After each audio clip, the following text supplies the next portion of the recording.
Hello, everyone. Welcome to DCU Daily. Here we are. More of a packed show today. Hopefully, it's a little bit longer, and hopefully, Dan comes in for the fight. But, we're here to talk about all things in regards to pop culture news, not just DC. And only one show today, so hopefully, it will be packed. But we are going to be talking about a boatload of things, lots of movie talk madness. We have, but not just that, we have box office stuff to talk about. We got Nolan, Sir Christopher Nolan, to talk about. We got Bong Joon-ho, Devil Wears Prada, Toy Story 5. In addition to that, we also have a tiny bit of TV Talk Terror. So we're going to be getting into that as well. And then, of course, we have MC Weekly. Spider-Man Brand New Day has some big news in regards to apparently script pages that have been released of the opening, revealing quite a bit of information. So we will be getting into that. In addition, we are going to be talking about, I believe Destin Daniel Cretton has revealed some stuff in regards to test screenings.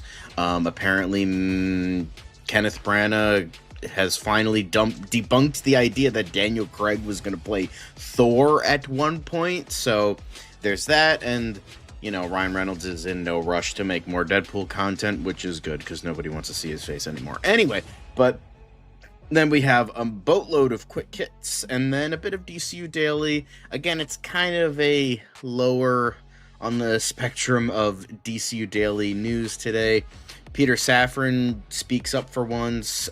We do have a bit of canonical things and plot holes, but the big thing is Lanterns is back, and guess what? The internet blew everything out of proportion like it always does, because that's what the internet does. So we're going to be talking about it. Why did it disappear? Why is it back? And what else is there to talk about?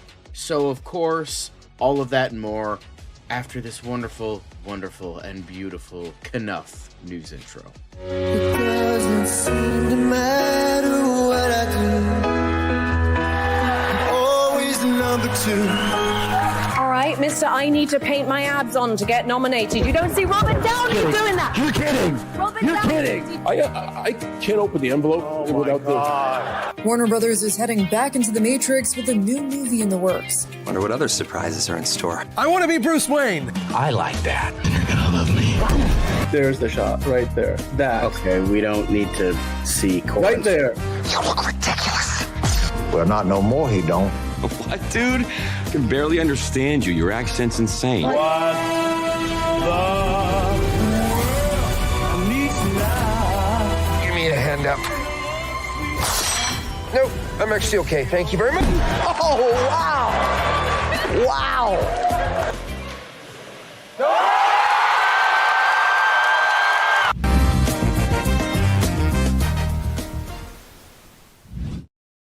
Hello, welcome to the news side of things. Let's get that ticker rolling, and it's at the wrong color because I forgot to change it.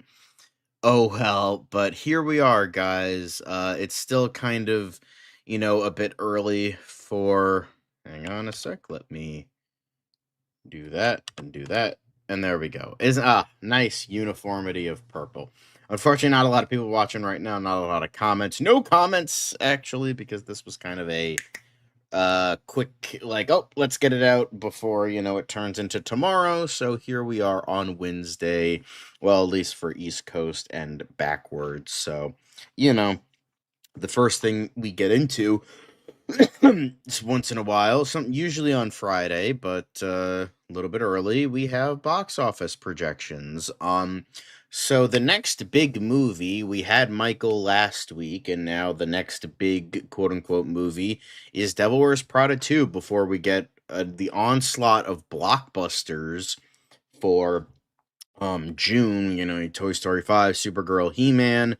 We have the sequel no one asked for, but we are accepting with open arms because people love nostalgia. So, Devil Wears Prada 2 is apparently poised to make an above 80 million domestically and 180 million global opening, considering that, it's got like four amazing actors. You got Anne Hathaway, people love, Meryl Streep, people love, Stanley Tucci, people love, and Emily Blunt, people love, and they're all still relatively relevant. So now I'm not saying, because because I have a person I know that is always comes in careening and like, no, but star power isn't a thing anymore. So I have to say, yes, I'm aware star power isn't a thing anymore, but people still go to see certain movies because they like certain actors in said movies. So we are talking about that. So apparently, now I believe the budget, let me check out the budget. It is, hang on a sec. It's about 100 million. So that's pretty good that it makes like, that's around 80 to 90% of it. Yeah, 80% because 80 of 100 is 80%. Duh. So domestically, it makes 80% of its budget on opening weekend, while, for worldwide, it makes it all of it plus probably the marketing budget. So if it makes these numbers, then it's already due to make its money back, probably the marketing budget too, because this movie wasn't really marketed all that much, at least from what I saw. Maybe it was in other circles that I am not aware of, but I saw the trailer a couple times, but here we are. But yeah, so Devil Wears Prada 2 still remains to be relevant. With this, the long-awaited sequel to Devil Wears Prada is targeting a massive debut of 75 million to 80 million specifically.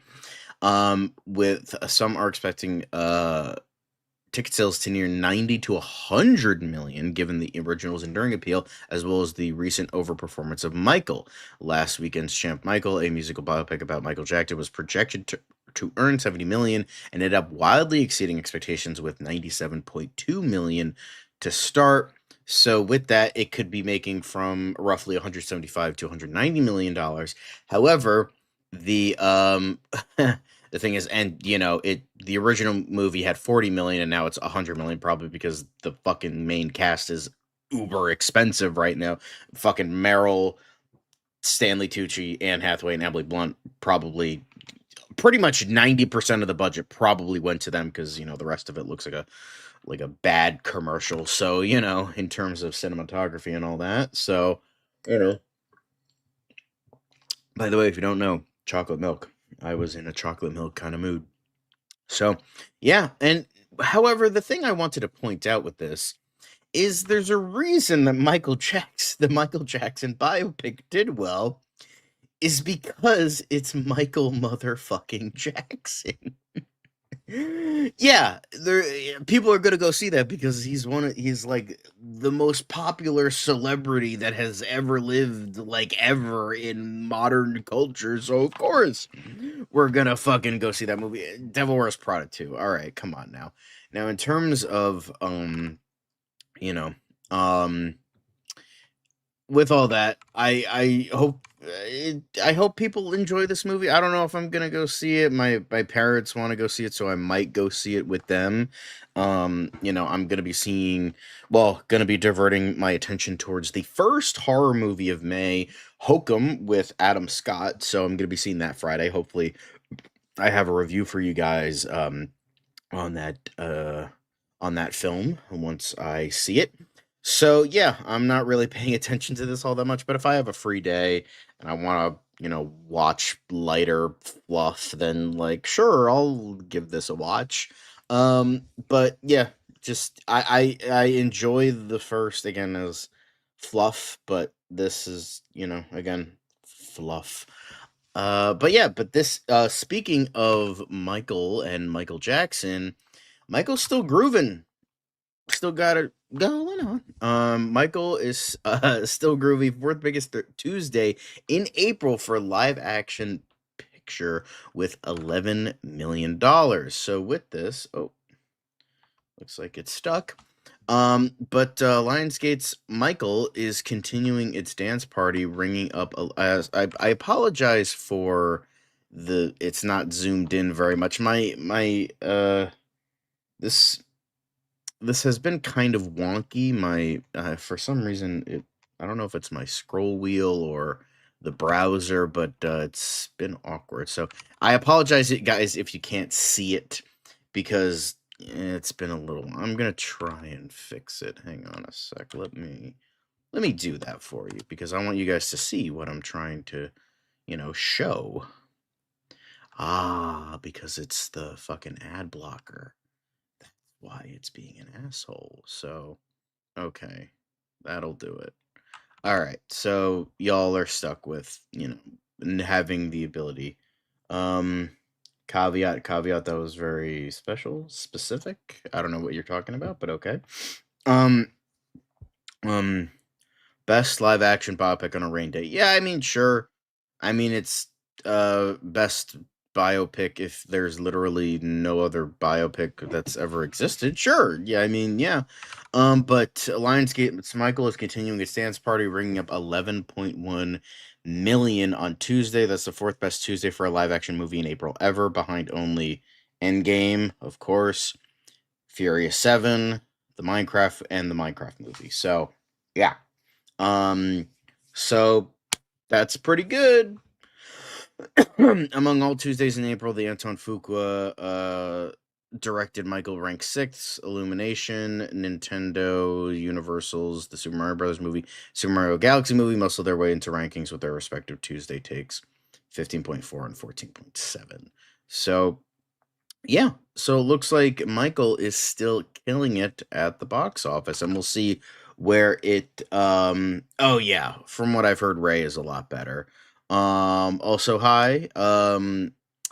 Yeah, I have not seen Ray, but I've heard it's a fucking great movie. My personal favorite biopic is probably Rocket Man, although I would say Love and Mercy is pretty much the best. Also, hi Dan. Hey. Welcome to the show. Hello. Sorry, continue. No, you're good. We got to introduce you properly. There you go.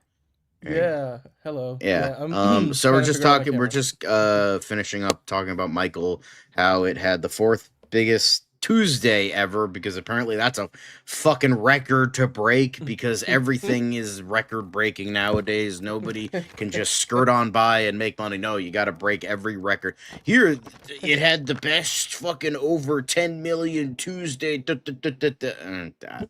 It's one of those like sports stats things, when they quote you like, "Oh, LeBron James is the only player to ever have 20 points, 5 assists, 8 blocks, and 3 rebounds, and like 5 turnovers ever in a game." I'm like, okay, like that means what exactly?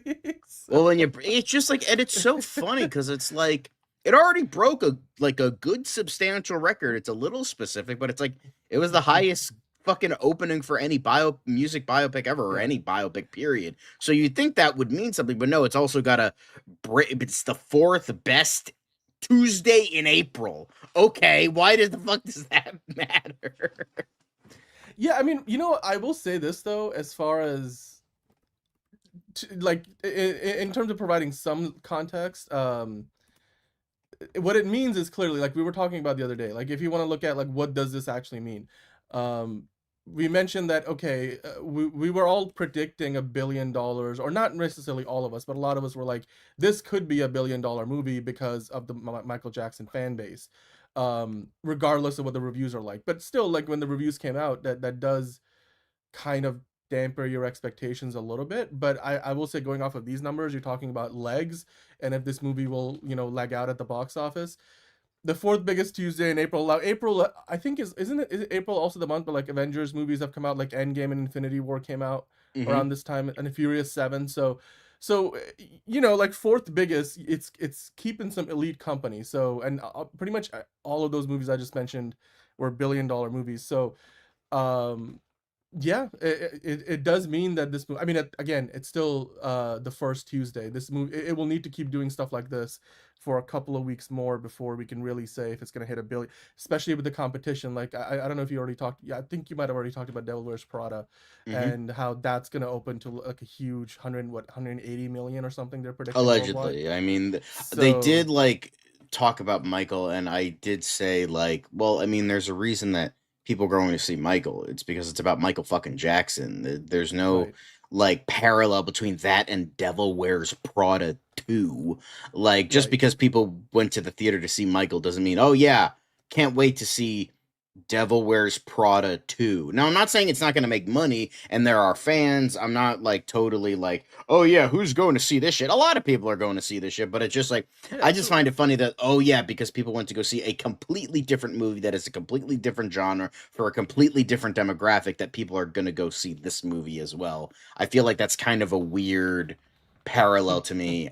I don't know. It just Yeah. it doesn't make sense to me. I Thank don't you, think. Justin Geeky Guy.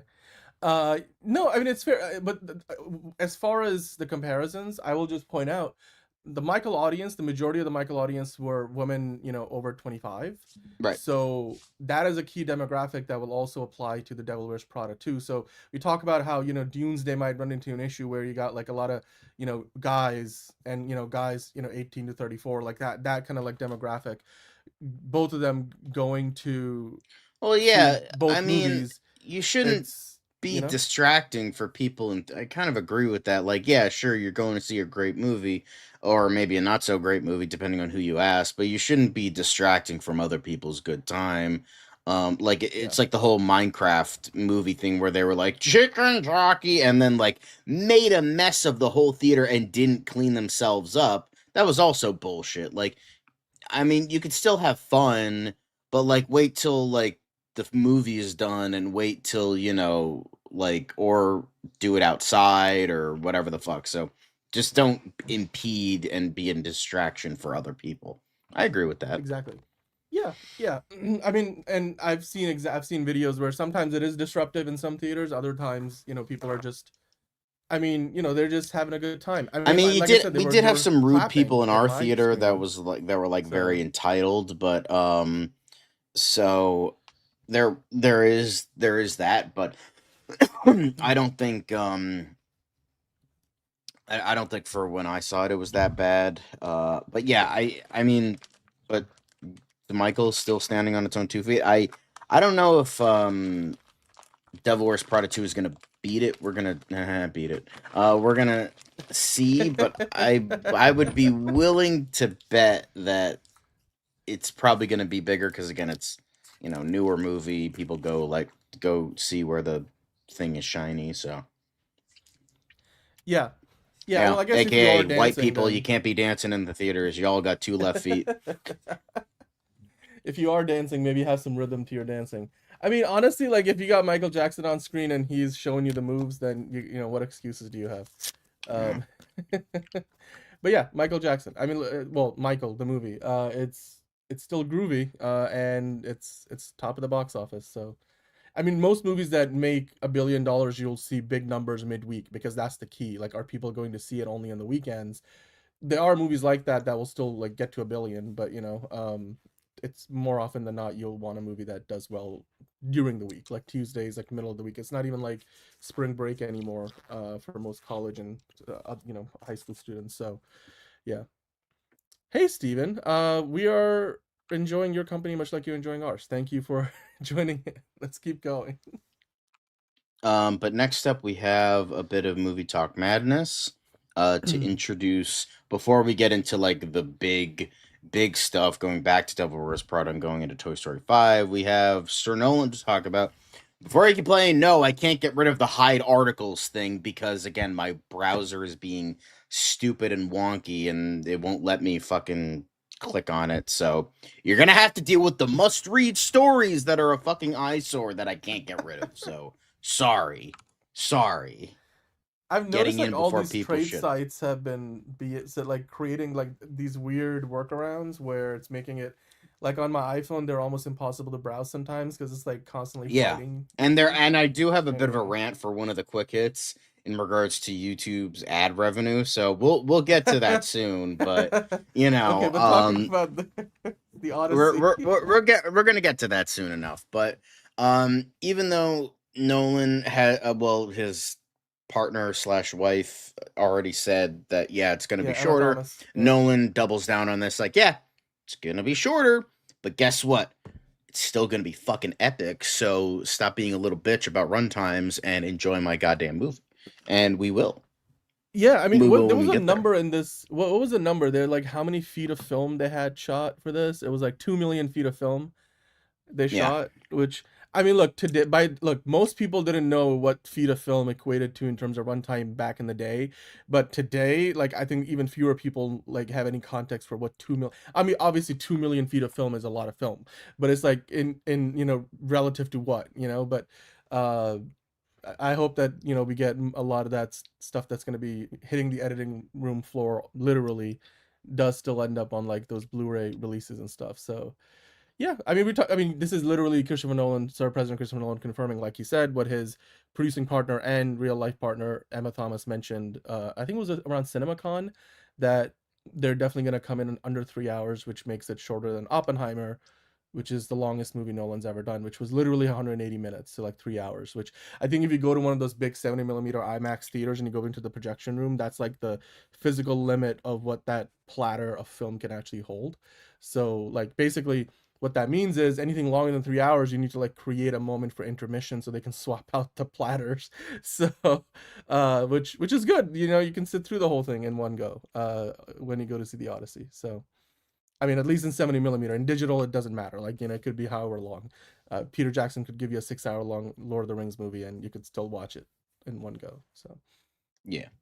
But the next bit of news, which is definitely very exciting, Neon has apparently nabbed Bong Joon-ho's newest film, which is going to be animated and it's going to be family friendly. So after Hey. Parasite, he's definitely going a full 180 here. But I'm like, how do you advertise this movie? You're like, from the guy who brought you Parasite comes, what's the name of this film? Yeah, from the guy who brought you Mickey 17, Snowpiercer, Parasite, Memories of Murder, Mother, the good one, and like, how the fuck do you sell this? I think and the thing is, how do you sell Neon from the fucking studio that brought you Honora and Longlegs? Here's Alice. Like, I don't know how the fuck you sell this movie, bro. This is I mean gonna be interesting to see like when they release a trailer for this, because you can't do the whole like from the studio that brought you, from the director that brought you, because like there's no comps. Like you're like, what are you gonna like? It's such a it's such a left turn, but it's also from the writer of Korean horror feature Sleep. Damn, like. Is this gonna be rated R? Like, is this like a horror animation? They said it's family okay, friendly. Right. Like, cool. Well, I mean, hey, you know what? Kudos to them for expanding their horizons, but on all sides. So apparently, Ally will capture a curious and endearing piglet squid in the South Pacific Ocean who dreams of seeing the sun and becoming the star of a wildlife documentary. But when a mysterious aircraft sinks into the ocean, Ally's peaceful world is suddenly thrown into danger and is thrust into a journey of real-life marine creatures as the film explores themes of friendship and courage. That's just Finding Nemo with extra steps, but, I'll take it. Finding Nemo was based. Bong Joon-ho's an amazing director, so fuck it, I'll take it. Yeah. I mean, and also Finding Nemo, it's been a while since we got even Finding Dory, so I'm sure the audience would appreciate it. And kids will love, if this movie delivers on, the kids part, like in terms of being kids friendly, which... from the studio that brought you Longlegs and the director who brought you Parasite. I mean, we'll see. And from the director who brought you, or the writer who brought you Sleep, here's a kid's movie. Here's a kid's movie. You know how they say like it just shows like the eclectic range of Bong Joon-ho as a filmmaker. So you know what? Yeah. Good for him. I liked I know not a lot of people liked Mickey 17. I liked Mickey 17. I thought it was great. I thought it was good too. Not the best thing ever, but it was good. No, it's not even close. It's probably the weakest movie I've seen from him, but like considering his filmography, that's fine with me. However, in terms of Bong Joon-ho's best movie, I would say Memories of Murder is probably his best movie. Mother is also really good. Not the Jennifer Lawrence one. This one's actually good and not just Darren Aronofsky's pretentious retelling of the Bible. This one's actually good. And then Parasite was stupendous. I think Memories of Murder was slightly better. And then The Host. Actually, I would say The Host is probably his weakest movie. I didn't like The Host as much as other people did. I watched it because everyone's gone on and on about The Host. Again, not the Saoirse Ronan movie. with the YA novel with the thruple or whatever. Um, the host, I was Yeah. generally Yeah. unimpressed with it. I thought it was like okay at best. So I would say The Host is probably his weakest movie. But if you have not seen any Bong Joon-ho movies, I would say watch Parasite and watch Memories of Murder. Those are definitely his best films. So Yeah, I yeah, don't think I Mickey can't wait for this. 17 was you're right, exactly. Bong Joon-ho, Mickey 17 was an interesting experiment in Bong Joon-ho doing, big budget studio filmmaking, and it was like a rough transition. I mean, hopefully, because I mean, I bet you this movie probably cost a pretty penny. So, but like we've talked about before, Neon, like what's their path, like as a business, as a studio? How do they position themselves in the market? They clearly like are sort of maybe a few years behind where A24 is in terms of like this. They started on a similar path, but you still got to differentiate yourself and be like, okay, so are we just what A24 was 5 years ago, or are we going, or like, what is our future as a studio, as a smaller studio amongst these, fewer and yet, bigger giants in Hollywood? And for Neon, this feels like it's going in that more populist mainstream direction where you still get something from Bong Joon-ho, who's very much somebody that's been in their house and won Oscars with them before. So Yeah. I think this is a good, like, A24 is doing more mainstream movies. They're making Elden Ring movies. So Neon making or working on, or I guess just distributing this Yeah. animated kids film is good. Plus, I mean, nowadays, the Oscars are not, they tend to recognize smaller animated films as well. I mean, Disney hasn't won in like what, 4 or 5 years now at the Mhm. best animated I feature believe Oscar 4 years. category. So yeah, I mean, hey, we'll see if this is good and if it gets Oscar consideration. I'm sure we'll be talking about it more next year or this year when it comes out. So yeah. But now we get into a lot more Devil Wears Prada talk. Obviously, we were talking about box office projections for this weekend, but now, and we also talked about, was it yesterday or yesterday or the day before? I was talking about the audience reaction, the first reactions. For the most part, it was positive. You had a couple more mixed reactions, like, yeah, it's nostalgia bait, but we liked it. Shut up. So now we get to the more critical side of things with the critics. And while for the most part, it Because was yesterday was the social essentially, media embargo, and now yeah, the social media embargo review lifted. embargo's out. Yeah. So the Hollywood Reporters, where this is coming from, David Rooney wrote in his review, in the end, the movie is less a workplace comedy than a clothes horse elevated by a classy cast. He added of early backlash the film is receiving. A promo clip stirred, there was the whole thing with the racist stereotypes portrayed by the character of Jin Chow. So there was also that level of controversy. But it's pretty unpolished and as featherweight as a fawning magazine puff piece. It will doubtless make a fortune. David Fear of the Rolling Stone said, "For journalists, this is a horror movie. No matter how stylish and dazzling you dress it up, every victory is given the full Prada treatment and is still explicitly stated as being Pyrrhic." Or Pyrrhic. No combination of stilettos and old-fashioned shoe leather can temper the fact that integrity, talent, hard work, and dedication to treating everything from fashion to moving pictures with seriousness is in perpetual danger of extinction. The Guardian's Peter Bradshaw wrote, the movie takes us through new versions of the beats from the first film. Andy dishing with Nigel in the cafeteria, and Nigel picking out something for the ungrateful Andy to wear, and then kind of just going through the motions. This is good-natured, buoyant entertainment. It's wearing well. USA Today said, that what this devil doesn't need, though, is to run back so many plot points and so much narrative direction from the first film. It's enjoyable seeing Streep and Hathaway vamp off each other, but Andy having to work this hard to win Miranda over again just feels repetitive, and the third act of the film feels way too close to the OG as well. So, it's mainly from what these guys are saying. It's a little bit more mixed. Obviously, critics are going to be a little bit more cutthroat when it comes to more fluff entertainment. I mean, as we saw with Michael, the critics pretty much reamed that movie a new asshole, considering, how it has like a 36% on Rotten Tomatoes. But this, I would say, is more mixed to positive, similar to the audience. Still kind of mixed. However, the interesting bit is actually the Rotten Tomato score, which in this case is actually 78%.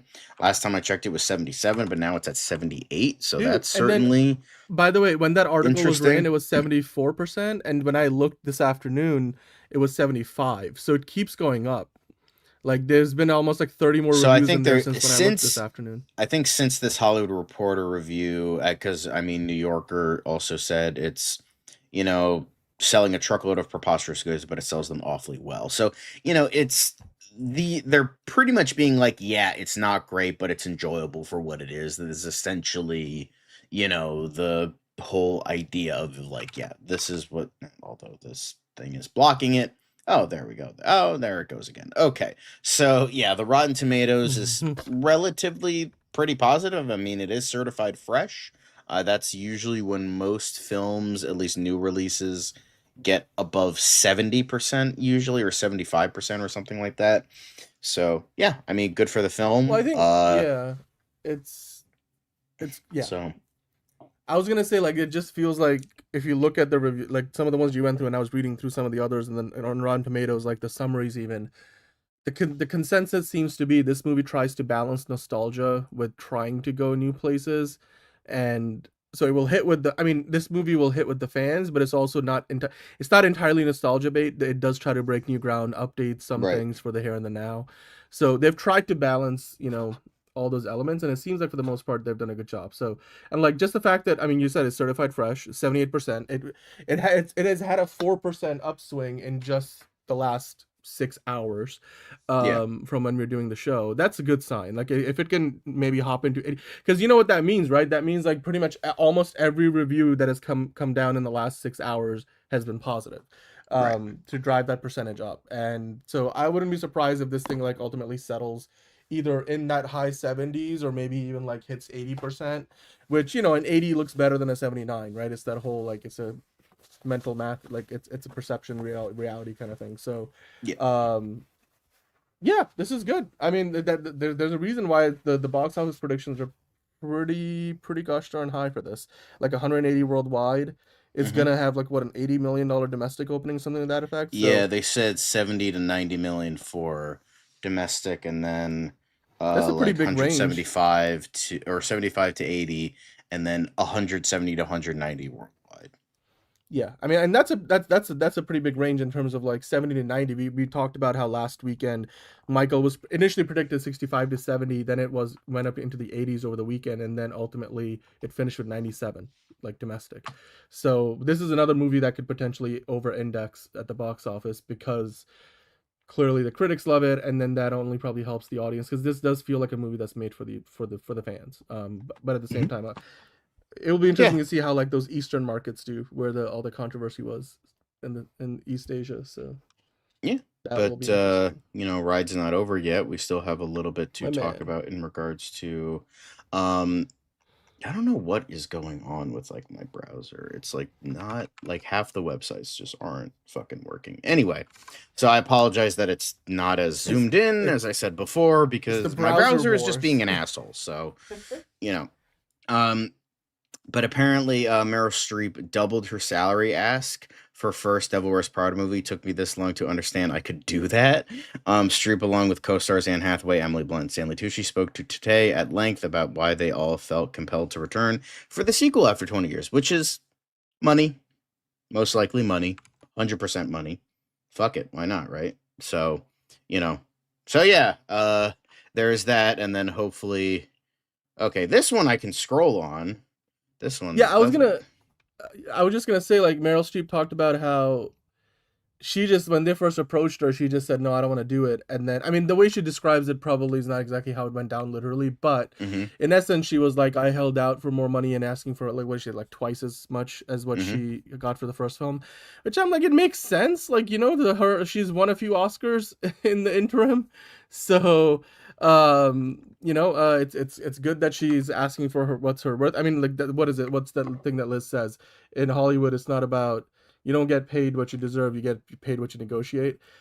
So it's on everybody, and I'm sure it wasn't like just like her directly. I'm sure it was like through her representation, and her representation probably gets a good cut, a healthy cut from all her work, as most big Hollywood actors do. So But yeah, yeah. they said, well, initially the initial film was, she's like, I knew it was going to be a hit. I read the script. This is great. Give me more money. And they're like, okay.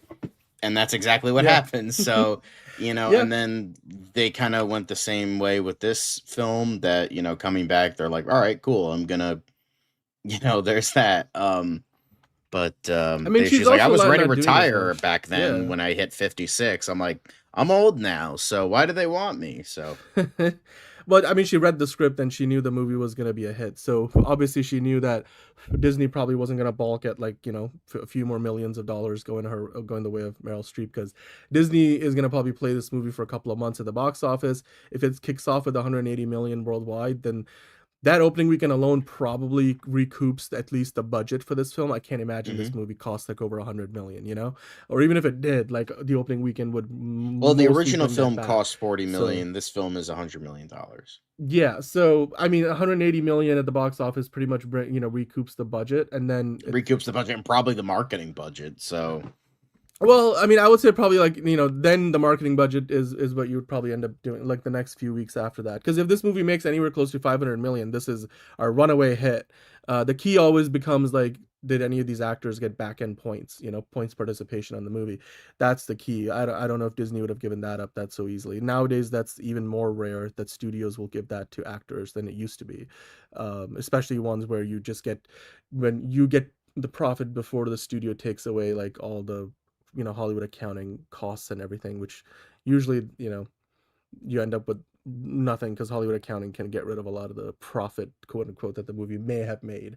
But anyway, this is good. Meryl Streep, and I'm sure she wasn't the only one who went about it in this. She's just the only one who probably talked about it, because Emily Blunt, Anne Hathaway, Stanley Tucci, I feel like all of them have only grown in their profile as prolific actors since the first movie came out, partly because of the first movie, no less. So I think Disney probably expected that this second one was going to cost more. Like you said, it is more than twice as much the budget, but part of it being inflation, part of it paying these actors more money. So, but it's clearly good business decision, because the opening weekend looks like Disney's gonna be in the green on this pretty early. So yeah, but we do have one more Devil Wears Prada story, and that's in regards to this is interesting. The real life Emily, quote unquote. She has revealed her identity.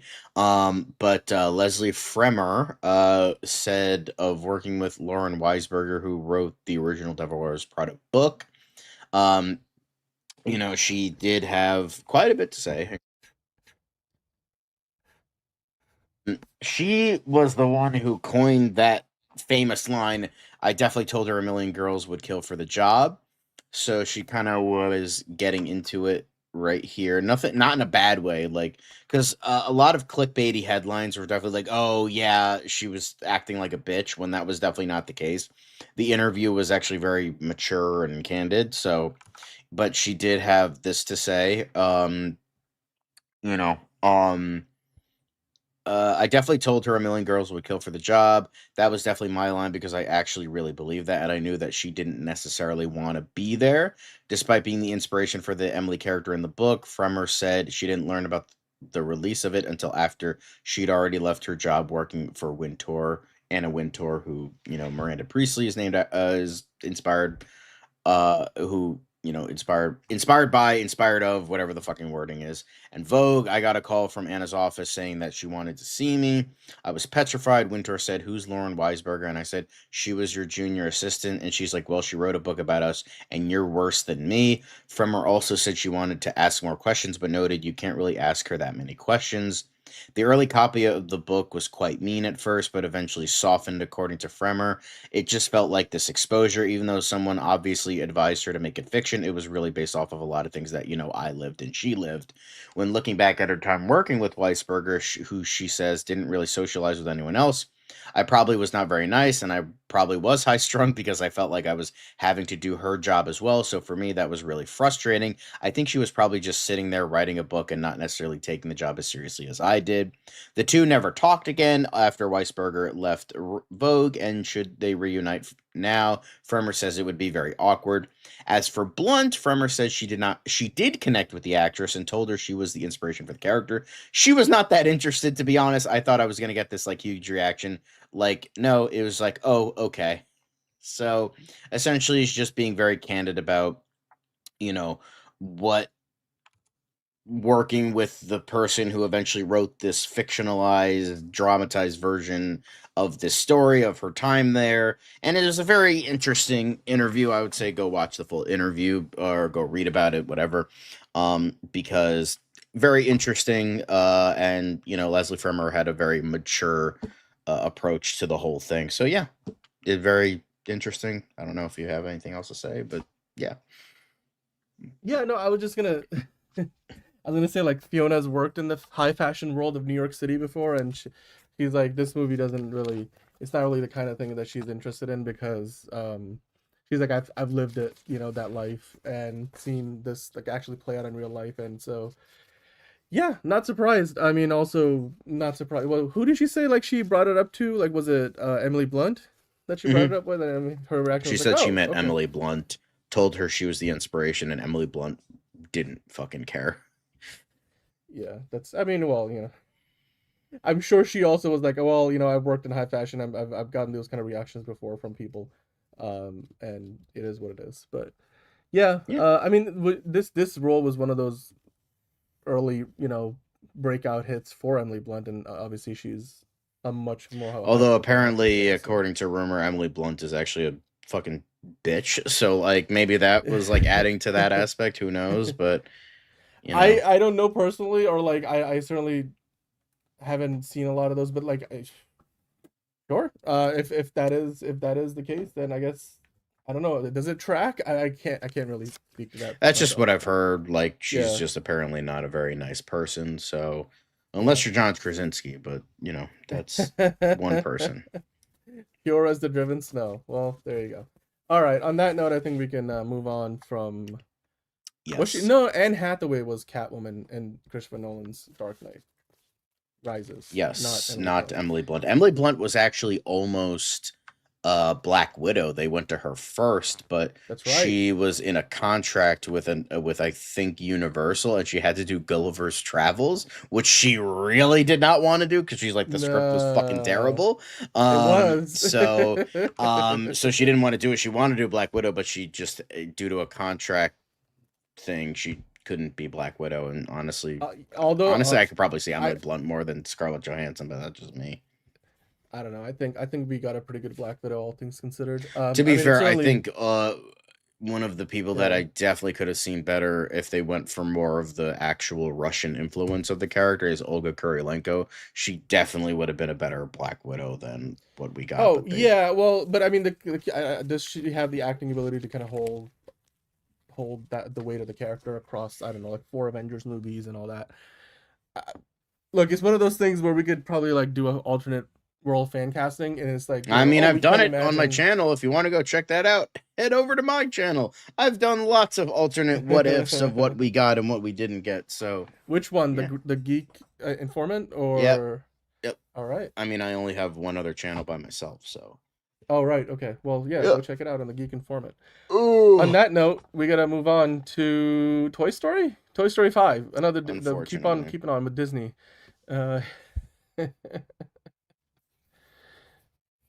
John's always had a channel. I've had a channel for almost a decade. I think I started back in 2017. So technically, if we're counting 2017, it would be 10 years since I've had that channel. It went through some name changes, but yep, I've had that channel for almost a decade now. So nice. Oh, there it is. Hello, I'm on camera now. Okay, well, we're talking about Toy Story 5. John, they did this whole Entertainment Weekly special preview, and they released a bunch of, I don't know if you want to slide through some of these photos, but yeah, Jesse, Woody, Buzz, and the gang, they're up against all these digital toys, which still feels a little like like these toys still feel like a ways off from like the iPad era. Like it still feels like maybe this movie Yeah, Conan takes place. O'Brien voicing a fucking Yeah, toilet toy. Ain't like that? this still feels like 10 years behind the today world. But I mean, in the world of Toy Story, this works, I guess, because you got a little camera there. Then of course you have the tablet. The tablet is the big one. It seems like oh yeah, and then there's a laptop. That laptop looks like it's from 2003. Uh so I'm very curious to see how thematically this all plays out in terms of uh going in that direction of, the digital age and how that's changed kids' ways of interacting with their toys, or not, like instead of just being on an iPad. It is The Geek Informant. That's right. That's the name of the channel for John. All right, now I'm staring at cat butt. Let's keep going. I don't know, these images look nice. I don't know, John, are you any more convinced about this No, movie? fuck no. I ain't seen this garbage. And apparently they plan like 2 more movies after this. My friend was telling me that they want to do like another 2 movies. They want to do fucking Toy Story 6 and 7. And I'm like, "Oh my god, why?" Like a whole new trilogy? Is that Yeah. that's the idea? Well, I mean, again, I like the fact that the story they're dealing with here feels timeless, of like, technology sort of. It feels timely and timeless in that sense. And of course, gives Tom Hanks and Allen a reason to brush up on their voice acting skills again. Do we really need Toy Story 5? No, Anthony. I mean, do we really need most movies? No. But like, I felt like after the third movie they should have wrapped up the franchise, but they did a fourth one, which was good, but it wasn't necessary. And I feel like, if anything, Toy Story 5's premise feels more important to me than whatever Toy Story 4 was trying to accomplish. So yeah, let's keep going. Yeah, till you're 90. I mean, literally with both of these guys. Uh but again, Entertainment Weekly did this whole feature, and they had him in the studio for a photo shoot and interviews. I don't know if you have the next thing I want to kind of get into, John, Yeah. which was they were just talking about their voice acting ability and like the process that they have, like because Tim Allen talks about how when he was on what was that sci-fi, what was the Star Trek, what am I forgetting right now, the Star Trek parody that Tim Allen was Galaxy on. Quest, Galaxy aka the best Quest. Star Trek movie we've ever gotten. And they were talking about like, how they're in between takes, everybody's like yellow bus, like all these like, voice exercises that everybody does. And then Tom Hanks of course recites off like these very specific sequence of words that he has to like he learned like in college, in acting school, to like say, to kind of basically exercise all the different parts of your mouth and your tongue to get the pronunciations correct before you start filming or recording. So it's just, I mean, it goes to show you, like, again, all things considered, we talk about all the time, we talk about on many occasions, like these animated movies tend to just bring in these A-list cast, just for the name recognition. And sure, to some end that was how this cast was originally put together, but let's just be honest, Tim Allen and Tom Hanks are no slouches, and they certainly have acting ability, and certainly they're great voice actors too. And having lived with these characters over the course of 4 movies across 2 decades and plus, almost 3 decades now, actually, right? So with the 5th one, it would be 3 decades. They they are putting more into it than the average, I don't know, Kevin Hart and Dwayne Johnson walking into a booth for 2 days for a DC League of Super Pets movie, as it were. So I just enjoyed, as somebody who's a fan of the movies, like the process, because especially from a voice acting perspective, we used to have Andrew on the channel, and he is a voice actor. You can go check him out. He's got a bunch of stuff. If you search voice actor reacts, he did a whole series of reacting to animated movies and all that, and he reviewed him from the perspective of a voice actor. He's in LA, and he's got a coaching business as well. So Andrew Frankel voiceover, if you want to look him up. And it's just fascinating. It's when you know what to look for, it's kind of easy to tell apart whether an actor really put in work into their voice performance or not. So yeah, but let's keep going, because Tim Allen, John, apparently is a big sci-fi nerd.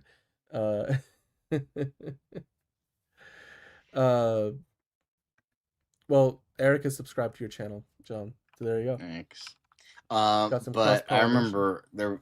Speaking of Galaxy Quest, though, it is actually really funny because he's a big Alien fan. So when he was working with Sigourney Weaver, he was like starstruck, and he wanted her to sign his Alien memorabilia, and because he's again a huge Alien fan, so he apparently was being kind of annoying about it. So Sigourney Weaver eventually signed his memorabilia by saying "stolen by Tim Allen," signed Sigourney Weaver, and he was apparently so pissed. So yeah. Yeah. Oh, I love the Orville's the best Star Trek show of the last 20 years. What are you talking about? Like that, you know what? Actually, that I agree with you on. There's some episodes on there that are legitimately some of the best sci-fi storytelling I've ever seen. Yeah, just Seth MacFarlane, huge Trekkie. Yeah. So like and that's not an exaggeration. I mean that literally. Like it is truly. Yeah, I mean, I'm sure like strange. I've heard good things about Strange New Worlds, season 3 of Picard, all that shit, but like. Orville is just like goated, man. It's so fucking good. Like it's funny because like those first few episodes were a little wonky, but then it like that third episode literally feels like Gene Roddenberry wrote it himself. Yes. Yeah, maybe Paramount should bring in Seth MacFarlane and give him. I would say Andy Weir and Seth MacFarlane should be given the keys to Star Trek, and then just watch the money rake in, and then send Alex Kurtzman to the fucking mirror universe and let him live out its days. You know. Well, he's probably gonna get re-upped with Paramount, but he might actually want to get away from Star Trek himself, because I mean the guy's lived and breathed the franchise for a little while, and not to mention he's faced the fan base, often very passionate fan base for Star Trek. But yeah, I mean, as far as Toy Story 5 goes, yeah, Tim Allen in that clip, by the way, he was talking about like what the ship in Dune is called and like what they do, and they're like basically those ships fold space, kind of like the warp drive. Like so, I think the conversation started with Galaxy Quest, and then he was meanwhile like Tom Hanks is like the cool kid in the background just posing for photos, and Tim Allen is just like going down a rabbit hole about sci-fi. So yeah, I mean, two great actors. Picard season 3 was goated, figure drawing. Absolutely agree with you on that.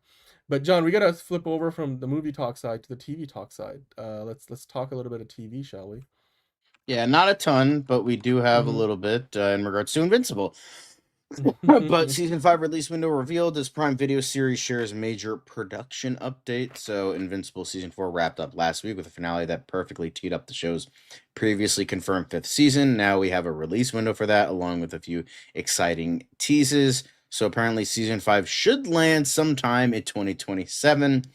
Lee Pace's Thrag will be back, as well as Matthew Reese's Dinosaurus. Alas, Conquest will not be joining him, with you being dead. Apologies for the spoiler, but so Robert Kirkman had this to say: everything's streamlining, so everything that we're doing isn't changing, but everyone at every level of the process is getting a little bit more efficient. The writing team is learning how to write to production a little bit better. That doesn't sound right, but comic book movie is not very known for its best grammar. But this is a very exciting, very complicated and bizarre show, and our production pipeline is very complicated, so we're learning to navigate that. I'll say for me, each season gets easier. I don't think everybody on the production would say that. So asked whether he still has a 7-season plan for the show, Kirkman said, "I wish I had never nailed anything down like that, but we're hoping to continue past season 5. If everyone in this room doesn't watch, we're sunk. Probably not, but somewhere around there. Maybe it goes longer, maybe it goes maybe it goes shorter, maybe it goes longer. I don't want to limit myself.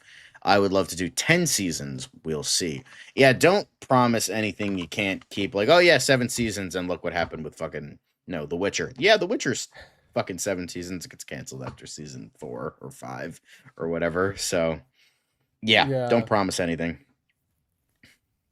Yeah, no, it's no, you're right. I was just gonna say the Invincible. It's not. It's a show that you can't just turn around every year, because I mean animated shows in general, like back in the day, they had like some of the ones that we remember, like Batman Beyond and stuff. They had like just shoestring budgets, but these shows for streaming, they're slightly more elevated. So like Creature Commandos, it's going to take them 2 years to turn around a second season, right? So, and this makes sense. But Anthony caught up on Invincible, so that's awesome. I don't know. Did you say you were caught up on this, John, or you're still No, I'm like still stuck in the middle of season 2, and I've heard that the animation does not get better. So, we'll see. But yeah, honestly, maybe I should just read the comic at this point, since it's probably way better anyway. So, yeah. Well, with that, we move on. But next up we have MCU Weekly, which is which I teased at the beginning of the show, which is about Spider-Man. Apparently, script pages from Spider-Man Brand New Day have officially been released by Marvel, and it teases the opening. And we're gonna. Do you want to do some dramatic retelling, Dan? You want to try to go through it, like, because there's a lot of notes on here, but just gonna set the stage for. Actually, I don't know if you can go to the comicbookmovie.com one, because like it can be zoomed in. I was gonna say these are the fakest script notes I've ever seen, because I've worked on stuff and I've been part of productions, and I've rarely ever seen something where, because these scribbles are not from the same person, they're from like 3 or 4 different people, and some of those things aren't even from when they might be in production. This is like pre-production stuff, and it's just like, some of this, obviously, I'm not saying this is like not real. I'm just saying there's some like, there's some choreography behind this in terms of like how they pieced it all together. Not to mention they're identifying the signatures and names as like what position that person actually has on the team.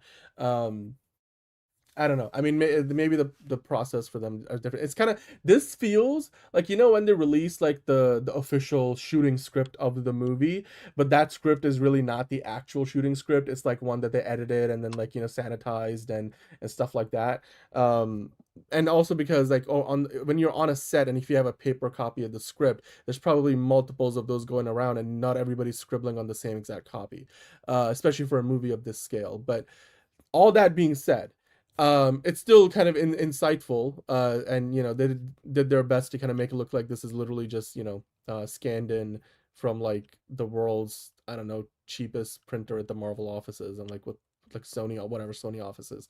I'm like, I can get a better scan out of my printer at home. Like the I could probably get like send it to my like, I could take a picture with my phone and like send it to like one of those like how like they have those new Bluetooth printers where if you feed something through it and like it prints out. It's not great, but like you have it, like one of those photo printers. I'm sure like that would be better than whatever the fuck this is. But I mean, even like a normal like off the shelf HP whatever or Epson whatever Canon printer that you just have a scanning bed on, you will get a cleaner scan, and they're able to like remove the edges. Then whatever. It's just, all I'm saying is they went to a lot of lengths to make this feel very authentic, and it feels a little overdone. And I saw the social media production people who actually work in Hollywood calling it out, but it's insightful. Let's do a bit of role play. Let's get through this.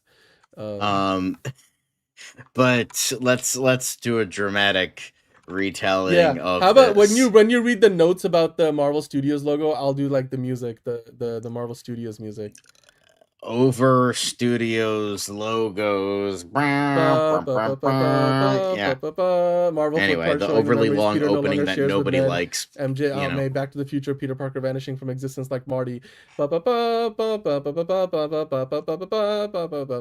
Anyway, Peter Parker reads the letter, the one he brought to the donut shop at the end of No Way Home, the one he never read to MJ. Hi, my name is Peter Parker, and you don't remember me, but I have something to tell you that's going to sound crazy, but it's the truth, and I know you're going to believe me because you're very good at telling when I'm lying. That's a good Tom Holland, right? Trying to do an American accent. That's exactly what I remember, but imagine in my mind. And then we do a slow push into the shot. The same place from the end of No Way Home. 9 months later, Peter sits at his desk, strapping a web shooter to his wrist, loading 4 cartridges into slots. He designed this himself, as we, see no more Stark money or gadgets. Suddenly he gets a small, sharp headache, our first inkling that living completely in the shadows is taking its toll on Peter. Something is changing, and maybe not for the better. Peter shakes it off, hoping it's nothing. Signs of unhealthy living. Yeah, too much ramen. Canon, Too much ramen will fuck up your spider powers. There we go. That's why he gets the black eyes and he's turning into man spider, is because he's eating too much ramen. Too much ramen. Yeah, exactly. You know, all this text needs to have been made by Peter. Yeah. Okay. Signs of unhealthy living, John. That's what we're trying to get at. Evie, could you check the calibration on my targeting matrix? That doesn't feel zeroed into me. Peter's AI assistant. Wait, okay, we gotta separate this out. Like one of us has to read the I'll read the scene description and you do the Peter voice. You got the Peter voice. Okay. There. Peter's AI assistant, Evie, starts running numbers on the computer. Sadly, the closest thing Peter has to a friend. Meanwhile, Peter's eyes wander to a dresser nearby. Ned's Lego Emperor figurine sits on top. He looks at it longingly, then looks down to a drawer. He goes over to it. Bing! An alert pops up. Ding! An alert pops up on his phone. Flowers for May. He rifles through the drawer. That sounded way too bright. Flowers for May. That's, because May's dead. He rifles through the drawer until he finds the coffee cup MJ gave him. They do capital. This is proper script etiquette to capitalize the props. He picks it up and removes a piece of paper from inside, unfolding it to reveal the letter. Reveal the source of the narration here. It's a note to the cinematographer. And Peter says in voiceover, we used to know each other. We were I'm not doing the fucking prepubescent voice again. We used to know each other. We were together. As he reads, his homemade fabricator patches up a suit, Peter's version of a fabricator 3D printer on steroids. Something that could be made by a kid genius with limited funds. That's like kind of the shit I want to see. But something bad was going to happen to the whole world, and the only way to stop it was to make everyone forget me. Oh, wait. But John, hold on. One of the cinematographer guys is like, Destin, I think we can fit the camera inside the mask.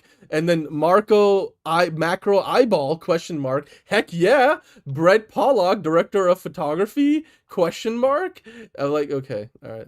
Bing! Alert on his phone. New post from Ned. He puts the letter down, looks at his phone, a video of Ned in front of a big banner.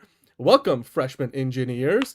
Ned on video says, you gotta do the voices. First day at MIT. Woo-hoo! Ned turns his camera to include MJ, who doesn't look happy to be on social media. Ned continues. But come on, MJ, pretend you're fucking, pretend you're not the happiest you've ever been in your life. MJ beams. Let's shoot this on a real iPhone. Smiley face. Z. I don't know what that Z is. Zendaya? I agree. Let's do that. The person in the scene, Dan? Yeah, maybe. And then somebody notes to that, I agree. Let's do that. Like with an, excited enunciation. The video freeze frames on MJ's blurry face. Wait, there's my name from the line is blurry face. Anyway, including you, including you. Peter smiles for them even if he's miserable without them, because I'm not just Peter Parker. Wait, what is that note from the line producer that they had to put in the parentheses? Because of course we don't know it. Can we shoot this in one? Time is money. Maybe. Yeah, because you got to remind us what the line producer's job is on a set. Ned is Patrick from SpongeBob. This is the movie we need. Yes. Come on, MJ. Pretend you're not the happiest you've ever been in your life. That's how. Why do you sound like Patrick Starr? Camera slowly approaches Spider-Man sitting on a steel beam. I'm Spider-Man. Mask peeled up. He's looking at another Ned update. Audio playing low under his voiceover. It's sometimes Peter. Spider-Man has to do the hard thing, even if it breaks Peter Parker's heart. Revealing he's upside down on the beam. And, Yeah. Maybe I'll never read this to you. Maybe I'm just writing this for me. Maybe that's my responsibility to live alone with the truth. Me, very important. Number 1, Tom. How did Tom get a hold of my screen? Oh my god, this is so. What the fuck? The fucking lines are so cringy, bro. It's like, how did Tom get? What the fuck is that? Any of this means? I don't. This is the part where I was like, okay, this shit is so fucking fake. And I was already doubting. Yeah, all the exclamation points. Yes. I did fool John. Wide angle lens, create real vertigo. Great. Okay, cool. Real vertigo. Great. As he steps over the edge of the building, the police scanner on his phone squawks. Trouble calls. Wait, did we miss something? You said, but the truth is, I love you. And I hope deep down something inside you remembers you love me too. And the police scanner voice then squawks. 10:59K, possible 10:33. SWAT time, ETA, 15 minutes. ... And then Peter says, Or maybe not. ah, he pulls his mask down, letting himself fall off the edge. Peter says, Maybe right now I just need to be Spider-Man. He webs and swings Godspeed, away. Spider-Man. He webs and swings away as music starts to play, and we begin montage. Let's make sure the suit has wrinkles. Dewey, who's the VFX supervisor, says, and then somebody responds to that with a yes, yes, yes. You know, because there's 3 Yeah, and exclamation actually marks. feeling homemade. That's fucking Yes. crazy, bro. New suit made by Peter, inspired by his encounter with Toby's and Andrew's Spider-Man. Real fabric, seams, wrinkles. Okay, got it. Thank you. I don't understand like what like hackadoodle weird ass like over the top. Like you could have just released this without any of the notes. Like and there's not much insights here other than like the script itself would read better on by itself if they just did this. Like if all they wanted was like, oh guys, we don't want to give you the first 5 minutes of the movie, but here you go, like just in script form instead, you know, great.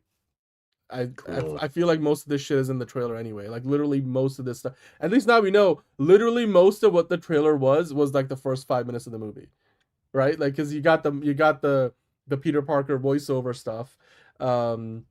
You've got the phone stuff from MIT. You've got Ned. MJ be like smile like aren't you the happiest you've ever been in your life? Like and well, that's not what Ned sounds like, but in this particular reading of the script he does.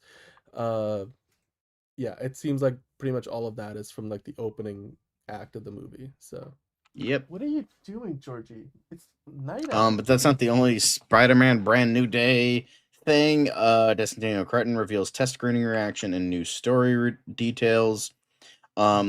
This comes after recent comments from Tom Holland, who said reshoots were adding a little more humor and fleshing out a villain's plotline. I can't say what happens, but I'm very, very excited about the movie. I'm really excited about the small test screenings and how it's connecting with an audience. Of course, it's a big blockbuster. It's super fun. It's got all the heart and humor you would want from a Spider-Man movie. Given that he was excited by seeing how those test screenings were connecting with an audience, it seems fair to say that the reactions from attendees must have been largely positive. At its core, it's a movie about relearning how to connect with people. I'm really excited to put it out in the world right now. So, yeah. Well, I mean, And so there's a the big video thing right here here. is, the big thing here is at least Daniel Cretton it's rare that you see a director address that they were doing test screenings, and that's exactly what he's doing here. So that's good to see that. I mean, they've done some test screenings to try to get this nailed down and probably test a few specific elements. Like, usually test screenings are not sometimes they want the overall reaction. A lot of times what they're doing is they're trying to figure out like how this one particular moment in the movie hits, or whether it hits at all with the audience, and the intended reaction is what they're looking for. So yeah, that's good. We got some test screening details, and obviously the movie's still like a few months away, so I'm guessing we're gonna get at least one more trailer. But hey, in the meantime, you guys can do your own table read of the Spider-Man Brand New Day script, or just watch back ours, because I'm sure that was better than whatever they did for the actual movie, while they were scribbling on teams using pens that then they scanned in to make it look like this was all done on paper. Like it's so weird, so over the top. Like you're trying to be authentic, but Actually, no. Have not heard a thing so far. He hasn't come back. Luckily, he's not a regular, so we'll see. We'll see. He'll be back when the Avengers Doomsday trailer drops publicly. Don't you worry. C Black will be back. But John, turns out Daniel Craig almost played Thor. And Kenneth Branagh just told us about that. Let's talk about that, shall we? Yeah. What did he say? But he revealed a lot of the in this interview. But Branagh was asked why he didn't return to the MCU after another Thor movie. I definitely was ready for another for sure, but not right then. Marvel shoots are intense. Marvel post-production is more intense, wildly exciting, but super intense. I definitely needed to smell the roses. Kevin Feige was very understanding, and so was the cast. I needed a break. They were disappointed. They understood, but they were disappointed. They wanted to go straight away with the sequel. And why wouldn't they? And I said to Kevin at the time, I don't have it in me. Praising the Thor sequels as amazing films, well, like, none of them really are, but sure. With a mix of tremendous pride and amazement at in many ways such stories can. However, he's now open to returning despite being unsure whether his vision for the God of Thunder would fit into Marvel Studios' current plans. Part of me would love to finish my relationship with that character. I'd always wanted to do more, and indeed had a couple of ideas more in the territory of James Mangold's brilliant Logan. I would love to see Chris Hemsworth and the others have their own individual final story that takes Thor into a glorious twilight. All I know is there's something beautiful to be had out of arriving at a conclusion for that arc of those stories with those characters and those actors. And there was also somebody touched upon, Daniel Craig being in the running to portray Thor, Daniel but Craig. Branagh It's was like, Daniel fucking Craig. no. Yeah. Not to my knowledge. I think we can officially debunk that. He's an extraordinary actor, but at least under my watch, I didn't see that happening. To be honest, we needed someone who wasn't bringing previous baggage, even if the baggage was brilliance in familiar roles. It felt as though we needed someone with a clean slate who was bringing a physical heft and an innocence. I remember when we cast Chris and Tom, it was a Saturday morning at Raleigh Studios in Manhattan Beach. Kevin Feige walked around the central table in this little room that he and I were in. He must have gone through around it 10,000 steps, muttering sometimes to me and sometimes as if I wasn't there. He was sort of hallucinating, saying, "This is the most important decision we will ever make." It was clear it had taken a long time to get to this moment, and now we really needed to be certain. It was like talking someone off the edge. My job that morning was to say, "No, it's Chris and it's Tom." And considering what it became, yeah, I think Kenneth Branagh made the right fucking choice. I think so too. I mean, and to answer your question, Sanju, if I were to rank the Thor movies, I would say Ragnarok is my favorite, so that would be number one. Then I would put the first Thor movie in second. Then I would put The Dark World in third. Then I would put Love and Thunder last.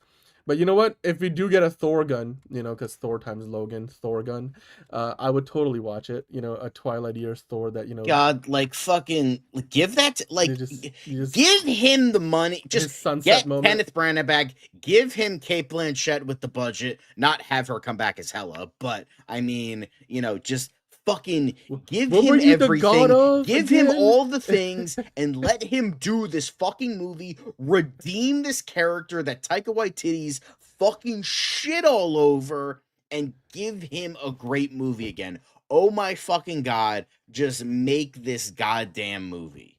Like, holy shit. And so I remember when this was posted on Facebook and I saw a comment and they're like, "Oh, I could imagine the title being like Thor, Twilight of the Thunder God." Give me that movie. Fuck Dark World, fuck Ragnarok, fuck Love and Thunder. So, pretty much to me, we got one good Thor movie, and it was the first one. It's not perfect, but it's better than the shit that came after. And it's just like requel time, just Thor and then Thor Twilight. Boom, there we go, perfect. Kenneth Branagh, the only ones that are canon. There you go. I mean, I would even just, if they just, called it Thor gun, which probably won't because, it's Thor times Logan. That's my favorite title. Unfunny, corny hair metal, psychedelic mess. Yeah. Hercule. You know what? Who's the character that they haven't introduced yet in the MCU that's meant to be like, he kind of takes over as Thor in the comic? I'm blanking right now. Some of you guys in the chat might tell me. I mean, Ragnarok was dope, by the way. But I bet like they're probably gonna like do some kind of passing of the torch moment, hopefully post Secret Wars, if Thor lasts, that long. That is. It seems like Chris Hemsworth might be already looking at his character arc kind of wrapping up in one of these Avengers movies. The first one is kind of underrated. I kind of sometimes flip flop between putting the first one at number one. My cat's trying to get in behind my laptop, or putting Ragnarok at number one, because between the first and the third movie, it's kind of it's but they're like two very different versions of Thor, so it's almost like, apples and oranges. You could do a 1A 1B, but yeah. uh but anyway, I don't know, Thor, well, not Thor, John, I don't know, we would love to, I'm sure we'd love to see a proper wrap, a story that wraps up this, well, a movie that wraps up the story of Thor. Sorry, Mm-hmm. cat is in the way. uh so and Kenneth Branagh as a director, I think, what is he? He's been on Broadway lately, right? Like, he's not really. I mean, obviously he's. We talked about recently that he's gonna be a villain in another movie. I forget who that's meant to be from, but he was the villain in Tenet. I think he's doing another villainous take for another upcoming film. So, and I forget if he's in the Odyssey or not. Like, at this point, like, if I was betting on it, like, pretty much everybody's in the Odyssey, so who knows? But anyway, Thor um, 5. but You guys last bit want of it? MCU Yeah, Weekly before we move on to quick hits. quick Apparently hits. Ryan Reynolds is not in a rush to create more Deadpool content, Yeah, I was but talking to Collider. Yeah, Reynolds told Collider briefly because I'm sure we don't have much time. I've talked to Marvel off and on. Always, we have a really great relationship. It's always a conversation. I'm always just looking to be additive and help on anything, even if it's not a movie I'm in. And I'm always writing. I mean, it's how I kind of get it out of my system. I love writing. The character in that world is one in which anything is possible, and that in and of itself allows for so much freedom in storytelling. He confirmed, I have a few things written that I love. I don't know. We'll figure out when the time is right. I'm not in a huge rush to right now to do anything. He also admits that he believes Deadpool works best on both scarcity and surprise, so jumping right back into it full on right now is probably something I'm not going to do. He wrapped things up by praising the team at Marvel, which is spearheaded by Kevin Feige. I gotta say, that Marvel yeah, team, those guys have been incredible, all of them, and I'm really, really lucky to have the opportunity to work with them the way I have, as intimately as I have. So, while it doesn't yeah. actually tell us, why he's not in a rush, but like, he just thinks that Deadpool is better at not being Being the at the outsider. forefront and all Yeah, there all the time. So yeah. It is kind of, honestly, here's the thing. Welcome to Wrexham is great, and I don't know if Wrexham is getting promoted this year to the Premier League or not, if that's going to come down to the playoffs. But playoffs. well, the championship has playoffs. The first two teams get That's promoted, the third team joke. gets to get through. Anyway, which is rare in European soccer that you have a playoff system like that. But anyway, the point I was trying to make is I've kind of been for the last few months, because this is not the first time, probably not the last time Ryan Reynolds mentions this, because every time he does media, people ask him about Deadpool, and he's talking about how he's not in a rush to do anything Deadpool related. He's also not trying to put Deadpool at the center focus of a Deadpool movie moving forward, because he thinks like the character works well as an outsider. And but it's like, you know what? Like, ultimately, like, while I agree with what he's saying, I do kind of wish we were ex- kind of expanding on the momentum of those Deadpool movies a little bit more, because it just seems like at this point Deadpool is going to be kind of sidelined as, a character on the edges of the MCU who's just kind of pops in and out of things rather than having his own thing. And like, I'm not saying we need to see more of. I guess what I'm trying to say is I'm kind of yearning for either a different take on Deadpool. Like, the whole thing about Ryan Reynolds continuing on in this role and then doing it only in like these fleeting moments, kind of like the same thing with if Hugh Jackman's gonna stick around as Wolverine but only be in and out as the Logan version of Wolverine and not X-23. Just pass the baton and let somebody else like run with it. Like, give us a fresh take rather than sidelining these characters or marginalizing them. I'd rather, like, let's move on from this version of Deadpool or this version of Wolverine. Let's just give us fresh iterations and take him in a new direction, especially when the MCU is going to be doing this some kind of a soft reboot. That's as good an opportunity as any to make that change, rather than continuing on with these actors who are only going to pop in here and there for cameos, it seems like, or maybe supporting roles at best. So there's a part of me that kind of just wonders, like, why? Like, I'm not that nostalgic, and there's always room to bring them back in some kind of cameo, nostalgia cameo down the road. I just don't want that to be the status quo for these characters. Like, I would like to see them more, and in more, in bigger capacities than just cameos. So, um,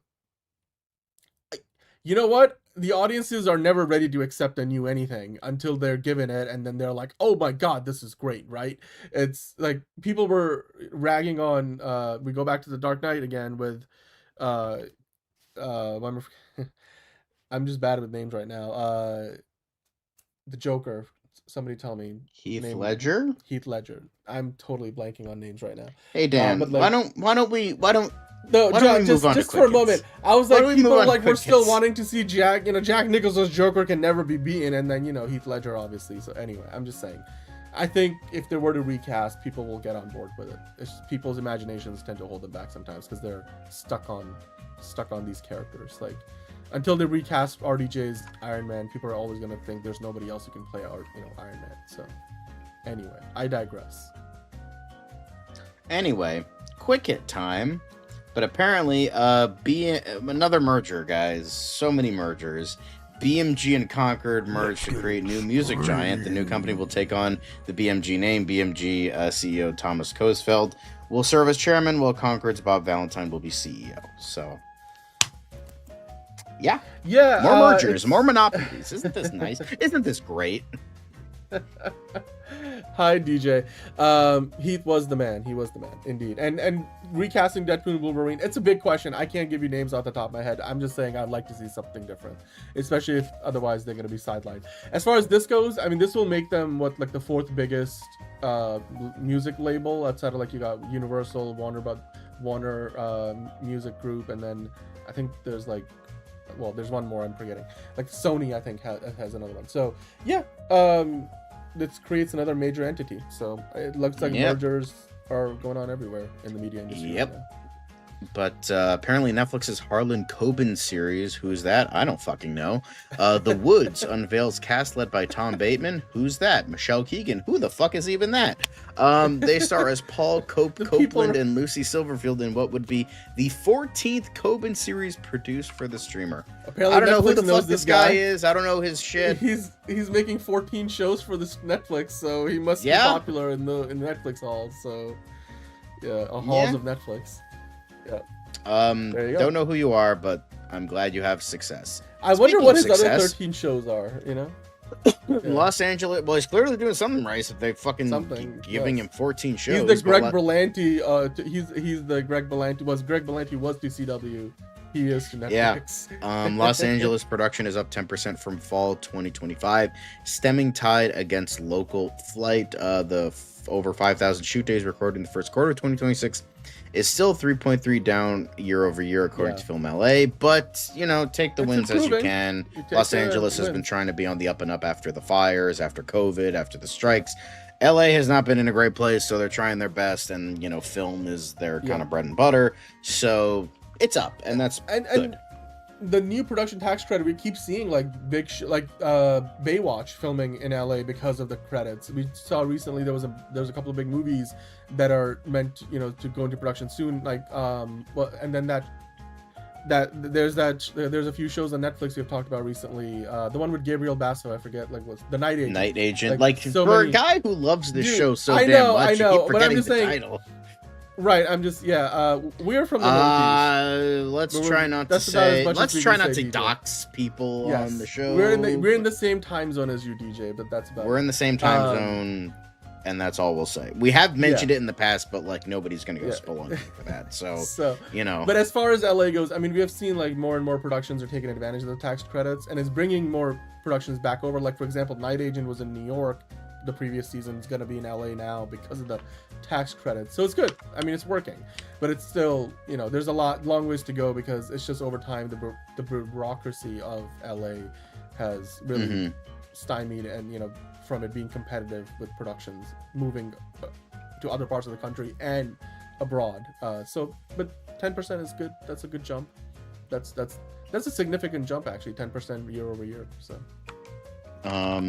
but yeah, and then apparently sorry for the article, but I'm not creating a free account to sign into the New York Times, But the main thing to pay attention to is apparently Met Opera's multi-million-dollar deal with the Saudi Arabians falls through. The arrangement would have brought up to $200 million to the Metropolitan Opera, which has suffered a series of financial setbacks. So maybe your boy Timothy Chalamet was right. He cares, Well, including the Saudis. even John, but even more so than that, No, I know, I'm like just kidding. so. Yeah, the opera and ballet. I just to say opera and ballet is one thing, but Saudi Arabia pulling their funding from the Metropolitan Opera is not the only place they're pulling funding from. They just pulled away the Public Investment Fund, the PIF, just pulled the funding from Live Golf. So that competitor to the PGA might be on its death knell soon because they'll be insolvent. They were losing money. What does that mean for the Paramount bid for Warner I was gonna Brothers? say. That's the big thing because Saudi Arabia was the biggest. You remember that we just talked about it 2 days ago. 49.5% of the new company is going to be owned by foreign investment. Of that, the majority of that 49.5% is coming from the Middle Eastern sovereign wealth funds. Of that, the majority is from Saudi Arabia. So if Saudi Arabia backs out of that, then this Paramount Warner Brothers merger thing can very quickly fall apart because here's the thing I'm thinking about. I'm thinking of two things. One, that of what you just said, but two, are they taking all their money out of all this other stuff to funnel it back into the Warner Brothers thing because that's the thing that they really want to invest in? Could be, but like we're talking. But remember, also in yes. terms of another thing the Saudi Arabians bought was they haven't done it yet, but like they've been trying to get the deal done. EA, Electronic Arts. That's the other one. That's built because remember, there's differences here. This is $200 million. $200 million. Deal. The other one was a couple billion. The PIF was like hundreds of millions a year, so it works out to be $1 billion. But like the EA one is big because it's like 50 billion or something like that. And then the Warner Brothers one is also tens of billions. We don't know the exact number. Now the thing is, the whole reason why Warner Brothers picked the deal with Paramount over Netflix is because the Ellison family is backstopping that money. So basically, if Saudi Arabia does back out, the Ellisons will put their own money into it. I will say though, it doesn't mean anything when they still have an out where they can be like, now that Saudi Arabia has backed out, which they haven't, but if they do, and not to mention Qatar and the UAE aren't doing all that well right now anyway. They're all in the same mess over there in the Middle East. So if all of that money goes away, the Ellisons could be like, we could just pay them the bill, like whatever the $8 billion or $10 billion they agreed to break up the merger, which is a lot less than the 30 some odd billion dollars they would have to cover if the Middle Eastern funds pull out. So it just matters, like it just depends on how deep do the Ellisons want to go into all this. Meanwhile, Oracle has, which is the backbone of the Ellisons' wealth, has been dropping in terms of their financial value because the AI bubble is getting closer to bursting, and they've also let go a bunch of their people because like they think AI can do the jobs, and like that's not been working out well for a lot of tech companies. So all of this is connected. All of that to say that Warner Brothers Paramount merger is still got a ways to go before it becomes official, and so keep an eye on this, and we will keep an eye on it. You keep an eye on it. We'll all keep an eye on it. Yeah. The next thing we'll keep an eye on is Writers Guild of America West, specifically because they were going through their own dealings. Notifies writers of final offer to staff union in blistering email accusing WGSU members of violence and intimidation. Yeah. Say that again. Violence and it's the Writers Guild Staff Union. That's okay. WGSU. Yeah. I mean, look, they've been striking since before the WGA even got a deal done with the studios, the AMPTP, and they're still on strike. So yeah, violence and intimidation. I mean, it's accusatory, but I don't know where the violence comes from, or maybe the intimidation is because they've been picketing outside of the offices for a while. Hopefully this gets worked out because it's not a good look on the union, especially at a time, when still you got SAG-AFTRA, and then WGA just, by the way, ratified the new deal with the studios, but less than half of the union membership actually voted on it. And even, half of what the last vote, half of as many people voted this time around, and then less than half of the actual membership voted in total. So, I mean, the writers union and the writers in Hollywood in general are in a pretty bad place right now with how AI is, infiltrating this industry, and the protections are there for now, but it's this kind of thing doesn't help their PR, public rapport in this case. So, yeah. But next up, A24 developing TV version of Alexis Hall romance novel Boyfriend Material. So that's kind of cool. I mean, Book A24 talk. is really getting into TV stuff. Yeah. They have the whole Camp Crystal Lake show going on that they're backing. Now they're backing this. So it seems like A24 wants to not only dominate the indie movie scene, but the indie TV scene as well. So Yeah. And this is like one of those book talk books, so it's going to have a built-in audience. That's why they're doing this. So again, A24 trying to do more mainstream relevant projects. This is going to be another one of those where it's not just meant for a niche audience. This is going to have, a popular following that will naturally probably go and watch the show, or at least be curious about it. So it's good. Yeah, more IP. They're trying to build IP, as every studio is. But yeah, next up. Catherine Zeta-Jones, always lovely to see, joins Anthony Hopkins in DJ Caruso's A Visit to Grandpa's First Look Unveiled, and we don't care about the plot or anything. We'll Catherine just watch Zeta-Jones. anything with Catherine Zeta-Jones. Yeah, great. We'll just leave it on here, We'll just leave that there. Just for a couple more seconds. Yes. Between this and then you got another season of Wednesday, and then hopefully she's gonna be back for that Zorro Django and crossover. We'll see if they even go in that direction. Yeah. Go watch The Terminal, everybody. She's in that movie with Tom Hanks. But next up, Tessa Thompson, Owen Cooper, and Evan Moss-Bachrach to star in thriller Foxfinder from Severance director, name I am even not going to bother to pronounce. Aoife McArdle? Alfie McArdle? I don't know. That sounds like an Irish name. Irish, but sounds good. Thriller Foxfinder. I mean, Owen is a hot commodity right now. Evan Moss-Bachrach, obviously, getting a lot of projects. I mean, between the Marvel stuff and everything else he's doing. And Tessa Thompson. We'll see what this turns into. I like thrillers. I like a good thriller. Yeah, but speaking of a good segue, a Casper live action series in works at Disney Plus from Rob Letterman, I think he did like the Goosebumps movies, Hillary Winston, and Steven Spielberg. Unless there is a different Steven Spielberg I am not aware of. That's very interesting. And DreamWorks Animation and Universal Content, Universal UCP, Universal something production, I forget what that stands for. But yeah, they got a live act. Is that a TV? So this must be a TV show, right? Yeah. Yeah, it's a TV show. It's a live action. It's kind of like the ones with Christina Ricci and Hilary Duff and all that shit. So. Yeah, it's Universal Content Productions. I think that's what's... Yeah, so that's their TV production arm. And then DWA is the DreamWorks Animation.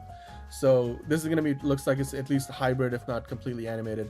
But yeah, it's going to land at Disney Plus. Casper. It's definitely not a Disney-owned property, but it's going to be on Disney Plus. So they won the bidding war. This is great. I mean, Steven Spielberg involved probably through DreamWorks Animation.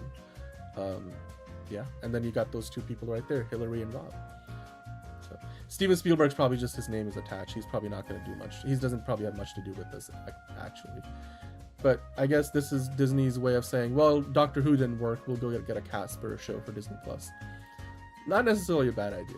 Probably could work. But although speaking of the AI bubble figure drawing, Roger Avery to adapt and direct biblical epic Paradise Lost, not the Wonder Woman thing, but like the actual... Not the Paradise Lost you're looking for. No, but like different one. For AI-oriented producer Ex Machina Studios, so the guy who had one good credit to his name. Apparently, he's been trying to find work for years, then puts AI in a bunch of his shit, and then is like... And then all the trillionaires come and be like, oh yeah, we'll fund your garbage crap. So, This is not the Paradise Lost you're looking for. Yeah, it's the original, right. Milton version. John Milton, I think that's who wrote that. Yeah. Well, at least we're getting some kind of... I mean, remember, though, Paradise Lost is in extreme development. So, let's get extreme. There's hope yet for that one. So, But now going into a little bit of a side rant, YouTube ad revenue rises 11% in Q1 to near 10 billion mark as parent Alphabet hits 350 million paid subscriptions. It's like, yeah, of course your ad revenue is going to go up 11% because you no longer give people the fucking option to use a fucking ad blocker, you pieces of fucking shit. Like, fine, like, I understand you got to make your money somehow, but like, if I want to use a fucking ad blocker, I'll use a motherfucking ad blocker. As someone who makes content on that site, I will say this, maybe because I actually have another day job, where I can like make money from and not a lot of other people do, but like, why the fuck are you like, oh yeah, it's up fucking 11%. I'm just like angry right now because I can't even formulate fucking words right now. It's just like, I have the freedom to do whatever the fucking shit I want to do on my personal computer. That's what PC stands for, personal computer. I have the fucking right to do whatever the fuck I want. If I want to fucking goon to weird porn, then I fucking can do that on my private computer. If I want to use a fucking ad blocker on YouTube, I have the right to fucking do that. But nope, YouTube has to be assholes and be like, no, you can't use an ad blocker. And guess what? Their ad revenue is risen. You know what this is like to me? You know what this is exactly like? It's like people bragging like, oh, hey, we've lowered the homeless population. And instead of like doing it like, oh yeah, because, you know, we've given them homes, it's like, well, we've lowered the homeless population by like going out with a machine gun and like shooting all of them in the face. Like, we've lowered the homeless population, but like not in a good way. So like, it's so fun. It's so funny. Oh, ad revenue rises 11%, nearing 10 billion, and I gotta fucking watch 3 fucking 2-minute ads on fucking Cook Unity and Wonder grocery stores. Like, get out of my fucking face. Like, I recently downloaded a new antivirus because, you know, Windows just keeps shitting themselves because they keep putting AI code in their shit, and now all of their fucking like updates are ruining their fucking operating system because they refuse to pay people and are way too in on the fucking AI bubble at this point that they are just gotta forge ahead even though they're losing money, losing customers. Well, we gotta go in on the AI, so now their operating system is like halfway fucked.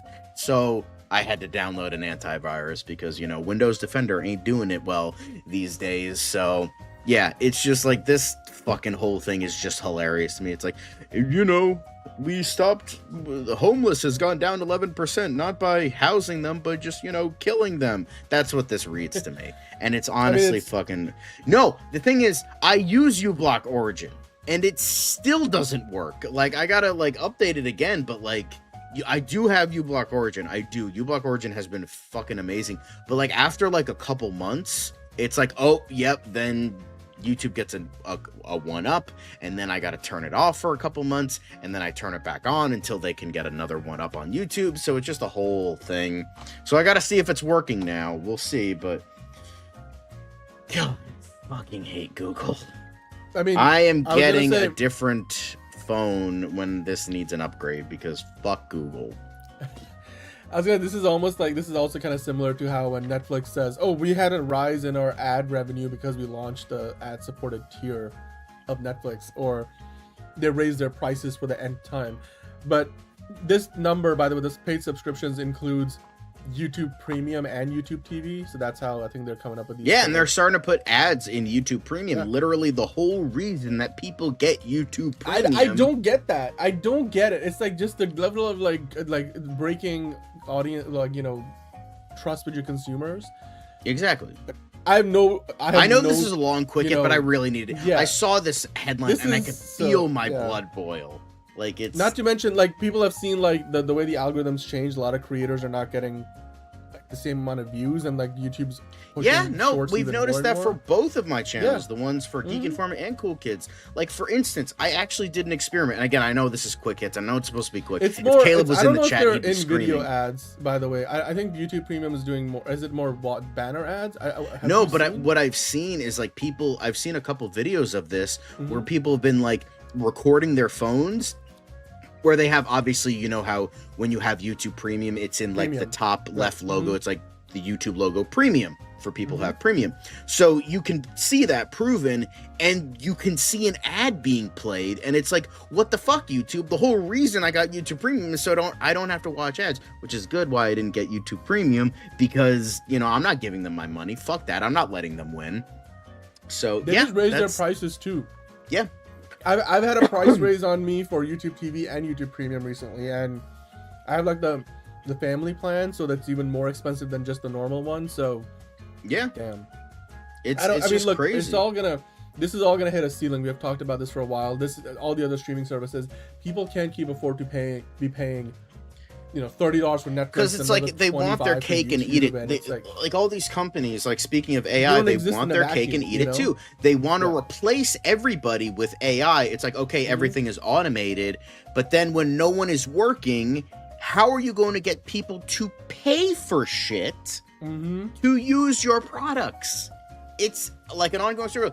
You employ people so they get money so they can pay for your products. That's and economics. Then they can keep going to work, do that thing. It's just like that's how fucking this shit works. Yeah. But if nobody's working, they don't make money and they can't pay for the products. And guess what? Now you're in the shitter because you invested fucking trillions upon trillions of dollars into AI. And then when that bubble pops, you're gonna be even more fucked. And you're going to have to come crying to the humans that you didn't want to pay to come back to fix your shit, to fix your infrastructure, to fix your code, because you're fucking stupid. Yeah.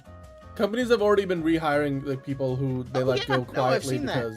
I'm not Microsoft just yet. Not Microsoft because they're still in on the AI because they gotta. And now everyone's going to Linux or buying Apple products now because they don't want to fucking deal with this shit. So...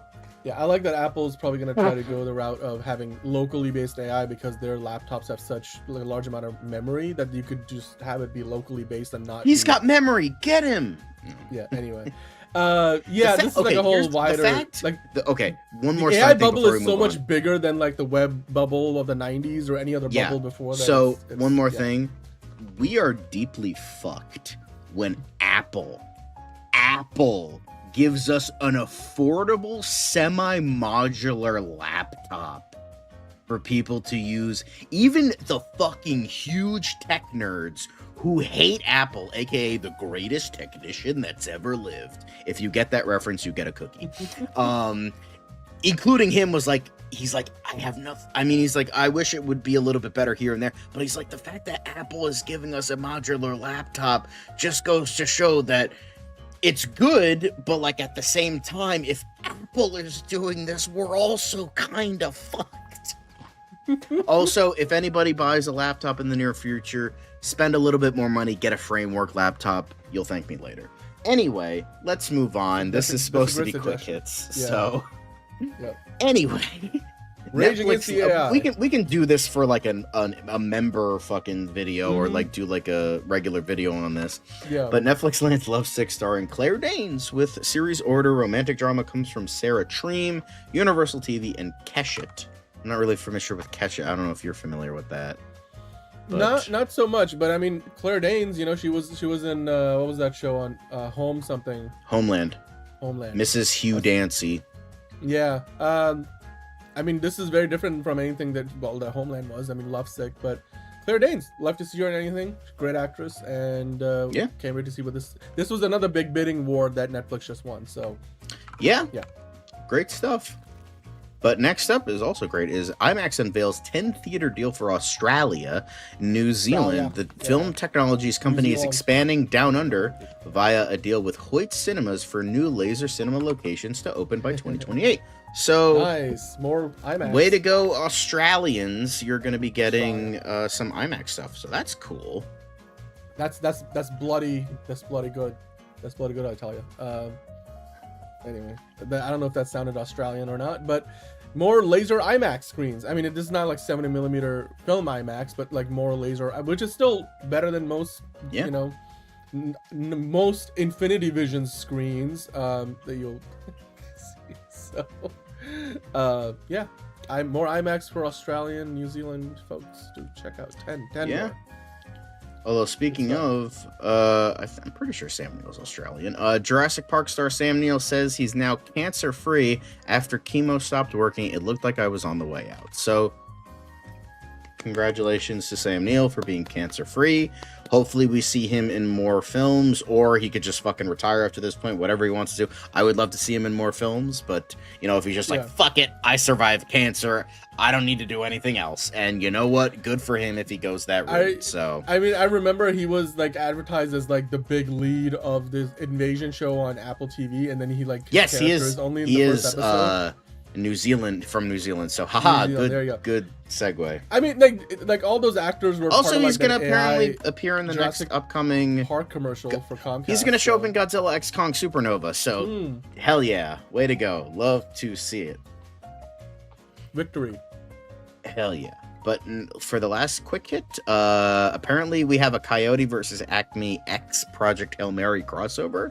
But this person was saying Project Hail Mary had me weeping over a rock, and the Coyote Acme fucking Threads account was like, first time. Yeah. Yep. So perfect. This I was just like, this is the crossover I need to see today. 100%. This is perfect. 100%. You know.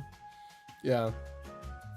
I'm so surprised that there's people who are seeing Project Hail Mary for the first time only now. But, you know, it's fair. Well, because maybe kind of what we were talking about, like, maybe it's like now that we're like, oh, yeah, you're not going to get it on streaming for a while. Now people are going to go to the fucking theater. They don't want to wait. And they've been hearing good things. So, like, okay, let me actually go see the movie in a theater, which is good.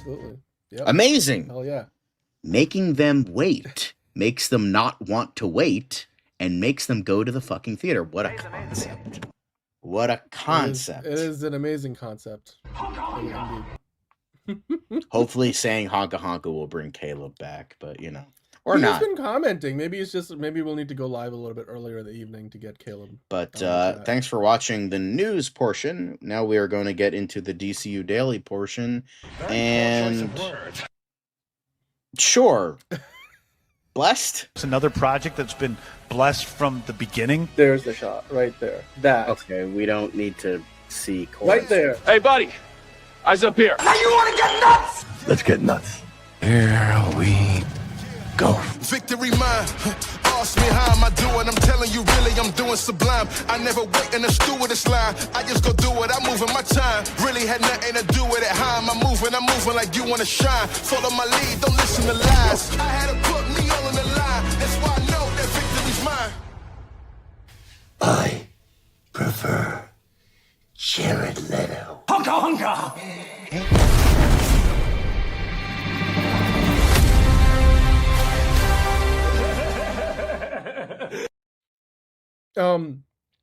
Welcome on into another episode of DCU Daily. We got stuff to talk about. We got Superman, Man of Tomorrow stuff with James Gunn, giving us more updates. Peter Safran, actually, we got some Peter Safran talk. That's rare.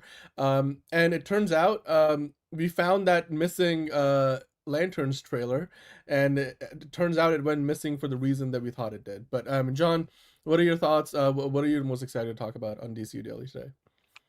I don't know. I mean, there's not much to talk about, unfortunately, but much like yesterday, but hey, we're trying our best here, and I'm excited to talk about all. I'm excited for Peter Safran to finally say something, because James Gunn kind of smacking his gums all the fucking time, so it's nice that the other CEO of DC Studios is finally fucking saying something. The other co-CEO, yeah, absolutely. Yeah. But like they both addressed this topic. Speaking of which, let's start there. We're gonna bunch these under the Parrots, Ducks, Pelicans of DC News, the quick hits, the DC quick hits. But your boy Peter Safran says he doesn't believe, much like what James Gunn was saying a while back, he doesn't believe in superhero fatigue. It was mediocre movie fatigue. So he, during an interview with the Associated Press, DC Studios co-CEO Peter Safran weighed in with his take on so-called superhero fatigue. It turns out he's not a believer. To even frame it like that, given where we started in Australia, is another reason. Sorry. Hello. Continue. It turns out he's not a. How dare something started playing on my phone. It turns out he's not a believer, though he does think that Supergirl could be exactly what the genre needs. I never felt that there was superhero fatigue. I felt it was mediocre movie fatigue. You got to try something new. you have to change the game a little bit. The essential story on which Supergirl is based is something cool and original, and we haven't seen before. I wouldn't go that far, but it's literally just John Wick meets True Grit in space. But like, sure. But the irony, of course, is that Supergirl's trailer have been widely criticized for looking unoriginal. The color and eye-popping visuals seen in Tom King and Bilquis Evely's Supergirl Woman of Tomorrow have been swapped out for planets and character designs that have seemingly been pulled straight from Guardians of the Galaxy. That doesn't mean Supergirl won't still soar this summer, especially as Superman has left fans eager to return to the DCU. So back to Safran and his comments echo what James Gunn said about superhero fatigue in 2023. But this was kind of his continued quote. I think there is such a thing as superhero fatigue. This is what James Gunn was saying.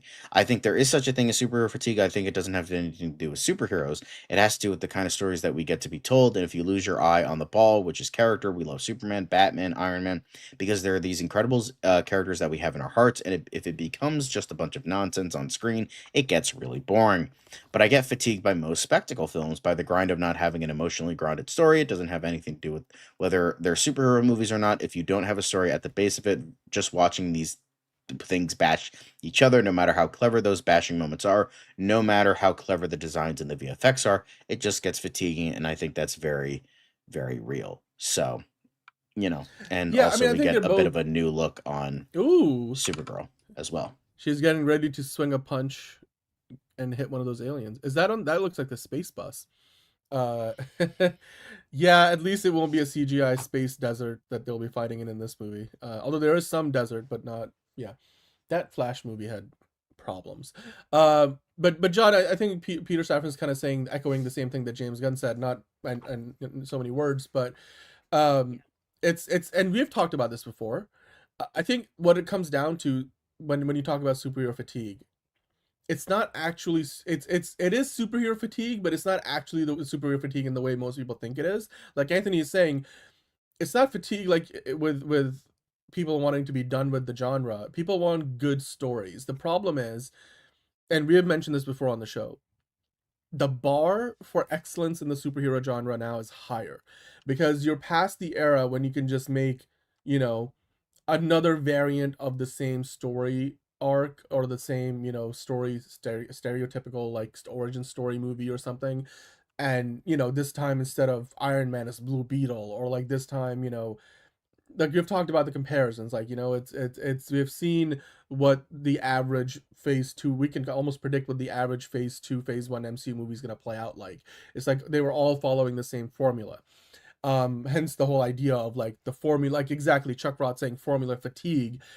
Great point there. So people are tired because the genre has been around long enough in the mainstream of getting those same formulaic movies. They want something different.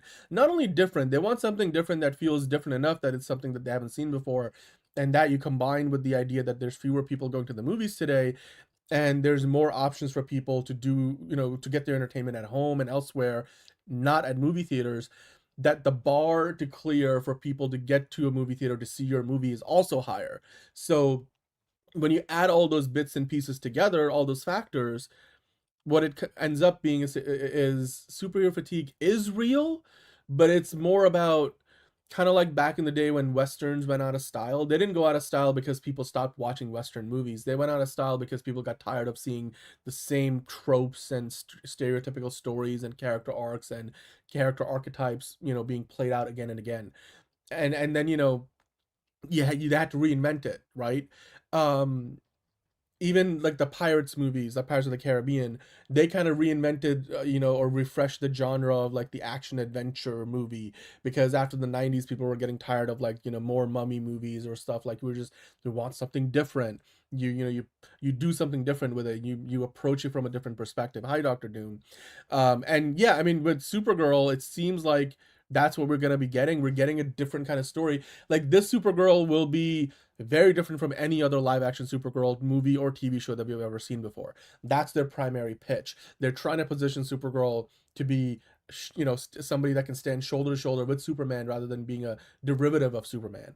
And then Lobo, like Dr. Doom was saying in the chat, could become like that next big character that we have never seen beyond the television live action appearance on Krypton years ago. So superhero, I really appreciate that superhero fatigue is an idea that Peter Safran and James Gunn have similar viewpoints on, because as co-CEOs, it matters that, you know, they're on the same page about that stuff, because then as one person is ideating and creating the vision and the other person executing it, you see a continuity across the board from everything we get from this universe, whether it's on the TV or at the movies, in animation, or live action. So I you know, I agree with you, Terrence, and I'm sure you guys in the chat agree that superhero fatigue is real.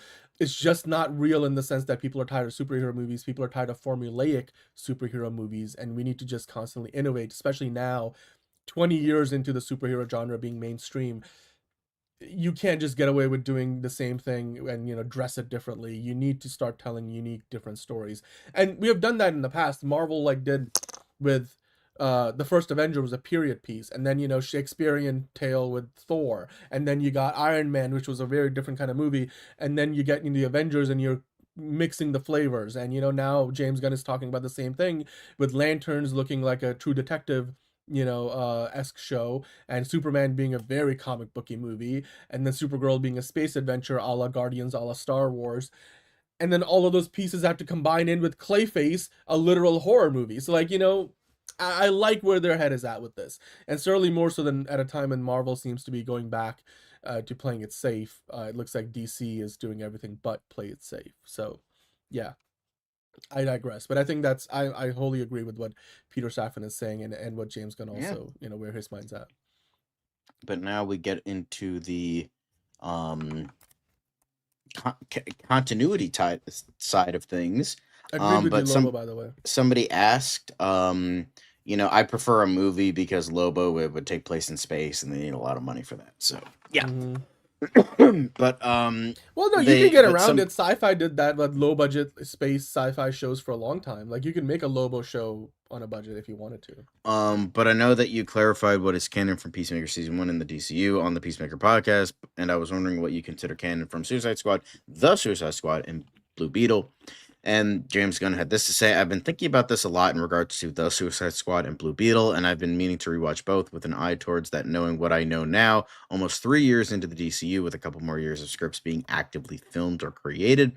Maybe after Man of Tomorrow, Jen and Steve, aka Jennifer Holland and Steve Agee, and I can get together for a special couple podcasts to discuss what do you guys think is potentially or definitely not canon from the Suicide Squad or Blue Beetle. I say Harley Quinn. Everything's canon except Harley Quinn. So, you know what, but the significance of this is, somebody asked James Gunn, so, like, what about the canon from the not just the one that he directed, the Suicide Squad, but even the 2016 David Ayer Suicide Squad, as well as Blue Beetle, which James Gunn has said is canon, or in some way or another is canon to the DCU.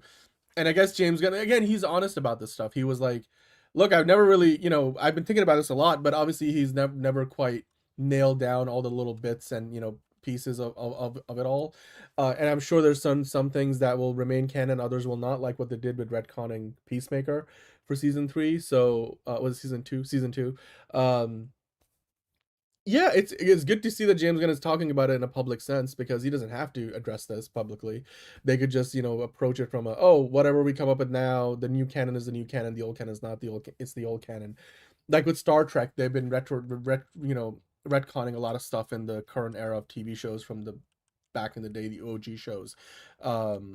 But yeah, I appreciate that they're gonna address this more directly, hopefully soon.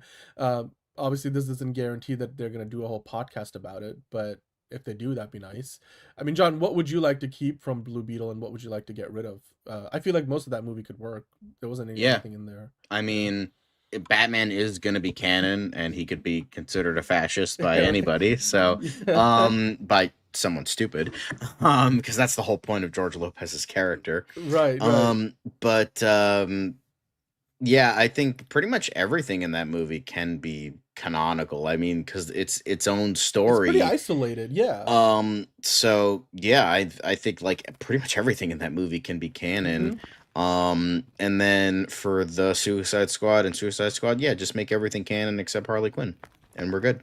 Or like Eric is like the part where he boinked the witch. I mean, well, you know, that's kind of part and parcel with the Rick Flag story in both of those movies. like, well, more indirectly in the second one, but it's not like it's a different version of the character, but you know. I mean, to be fair, to be very fair to Rick Flag, Jennifer Holland or Cara Delevingne. I mean, come on, Jennifer Holland, come on. James Gunn's a very lucky man. I don't know. I feel like, you know, I could go either way on that one, actually. Personally. For me, it's just Cara Delevingne, unfortunately, and I'm not saying this on her. I'm not body shaming. It's just she does have a very model body, which is very like thinner than most, which could, you know, be like, you know, how models are treated and not, which is not very well, which is a whole problematic discussion for another day. So I think that's also a problem, is that she unfortunately doesn't look healthy, but hopefully she's in a better place now. Like, not like dead or anything. No. Okay. She is in a better place health wise, hopefully. I mean, I haven't really seen her in any movies recently. Well, I mean, but you never know. It's, John likes muscle girls, bring on big bar. I mean, here's the thing. I like chubby girls. I like muscular girls. I don't mind petite, thinner girls too. It just, that's always kind of in the back of my head, where it's like I see, unfortunately, very thin women who are models, and it's just like, it's saddening to me, because it's like they don't have control over their own diet, over their own bodies, because they have to look quote unquote pretty for like model shoots, and that doesn't sit well with me. So, you know, it's just like everyone should have the ability to have control over their own bodies. So, you know, that's just always in the back of my head. I made this way more serious than I don't know how we went down this rabbit hole, but like, it's okay. But like, I'm just saying, if I had to choose, Jennifer Holland is definitely the way to go for me. But like, so that's why I'm saying Joel Kinnaman. I don't support cheating, Rick Flag Jr., but in this case, it's a little more understandable, especially that his, you know, June Moon is possessed by a demonic witch lady from like 2,000 years ago. So there is that too. But I do love muscle mommies. If you wanted to know, then yes. I'm sure he'll be watching Big Barda in that new show, Mr. Miracle show, when it comes out, from your favorite writer, Tom King. But anyway, thank you, James Gunn, for addressing that. I'm sure we're all going to want to find out how much of the Suicide Squad, and I said Suicide Squad twice because the two movies, and Blue Beetle is actually canon to the DCU. Because eventually they'll have to answer those questions, because we're going to get these characters back. So, but until then, next up, John, is Lanterns. Because we have a big thing to talk about Lanterns. I was talking about this yesterday, and now we're going to talk about it again. But the first thing, before we get into the major stuff in regards to that, the first thing we have to talk about is when the show will release. And apparently, it's August 16th. August 16th. Very Brilliant. nice, which is... It is a Sunday.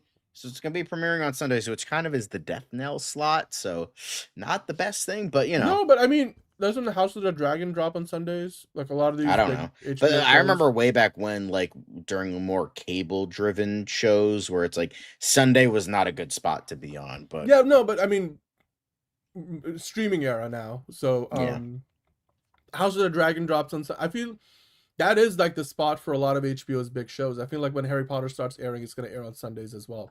So makes sense. Probably going to be 9 p.m. Eastern time, and so yeah, August 16th.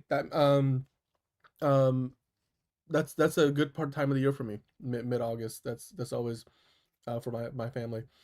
And yeah, that wasn't there something we were talking about the other day that was going to come out on August 5th or something. Is there something else that's releasing August 5th? Like a Marvel thing? Am I wrong about that? Somebody maybe I don't know. You know what it is? Ted Lasso. Yes, Ted Lasso releases August 5th, and then Lantern starts releasing August 16th. We're gonna be eating good in August, baby, because we're gonna be reviewing those shows. McKenna Grace could be a great Harley Quinn if they were to go in that direction. And she's in the new Scooby-Doo series as well. Hey, Enterprising. Hey, welcome on in. It's all good. You can be kind and rewind later, but I mean, John, what are your thoughts? August 16th, is that sooner than expected? Because if you're talking about, they said August, So we and were that makes expecting it, but I sense. mean, August 16th, middle of the month, you're talking about Supergirl having already been in theaters for like 6 weeks at that point. And Yeah. then if there's 8 episodes, then this kind of overlaps a little bit. Actually, no, not anymore, because Clayface is October Is 23rd. in October. So the timing kind of works out, because right around the time this finishes airing, there may only be a week's gap, if that, from when Clayface comes out. So from Supergirl onward, we're gonna be eating good. About almost 2 weeks. Almost 2 weeks gap between. Yeah, she's Daphne. But the major thing that we want to talk about is that apparently this goes more into the outside of the premiere date, but apparently the teaser that everyone was fucking losing their minds over, I said this at the top of the show, that apparently it meant nothing. So,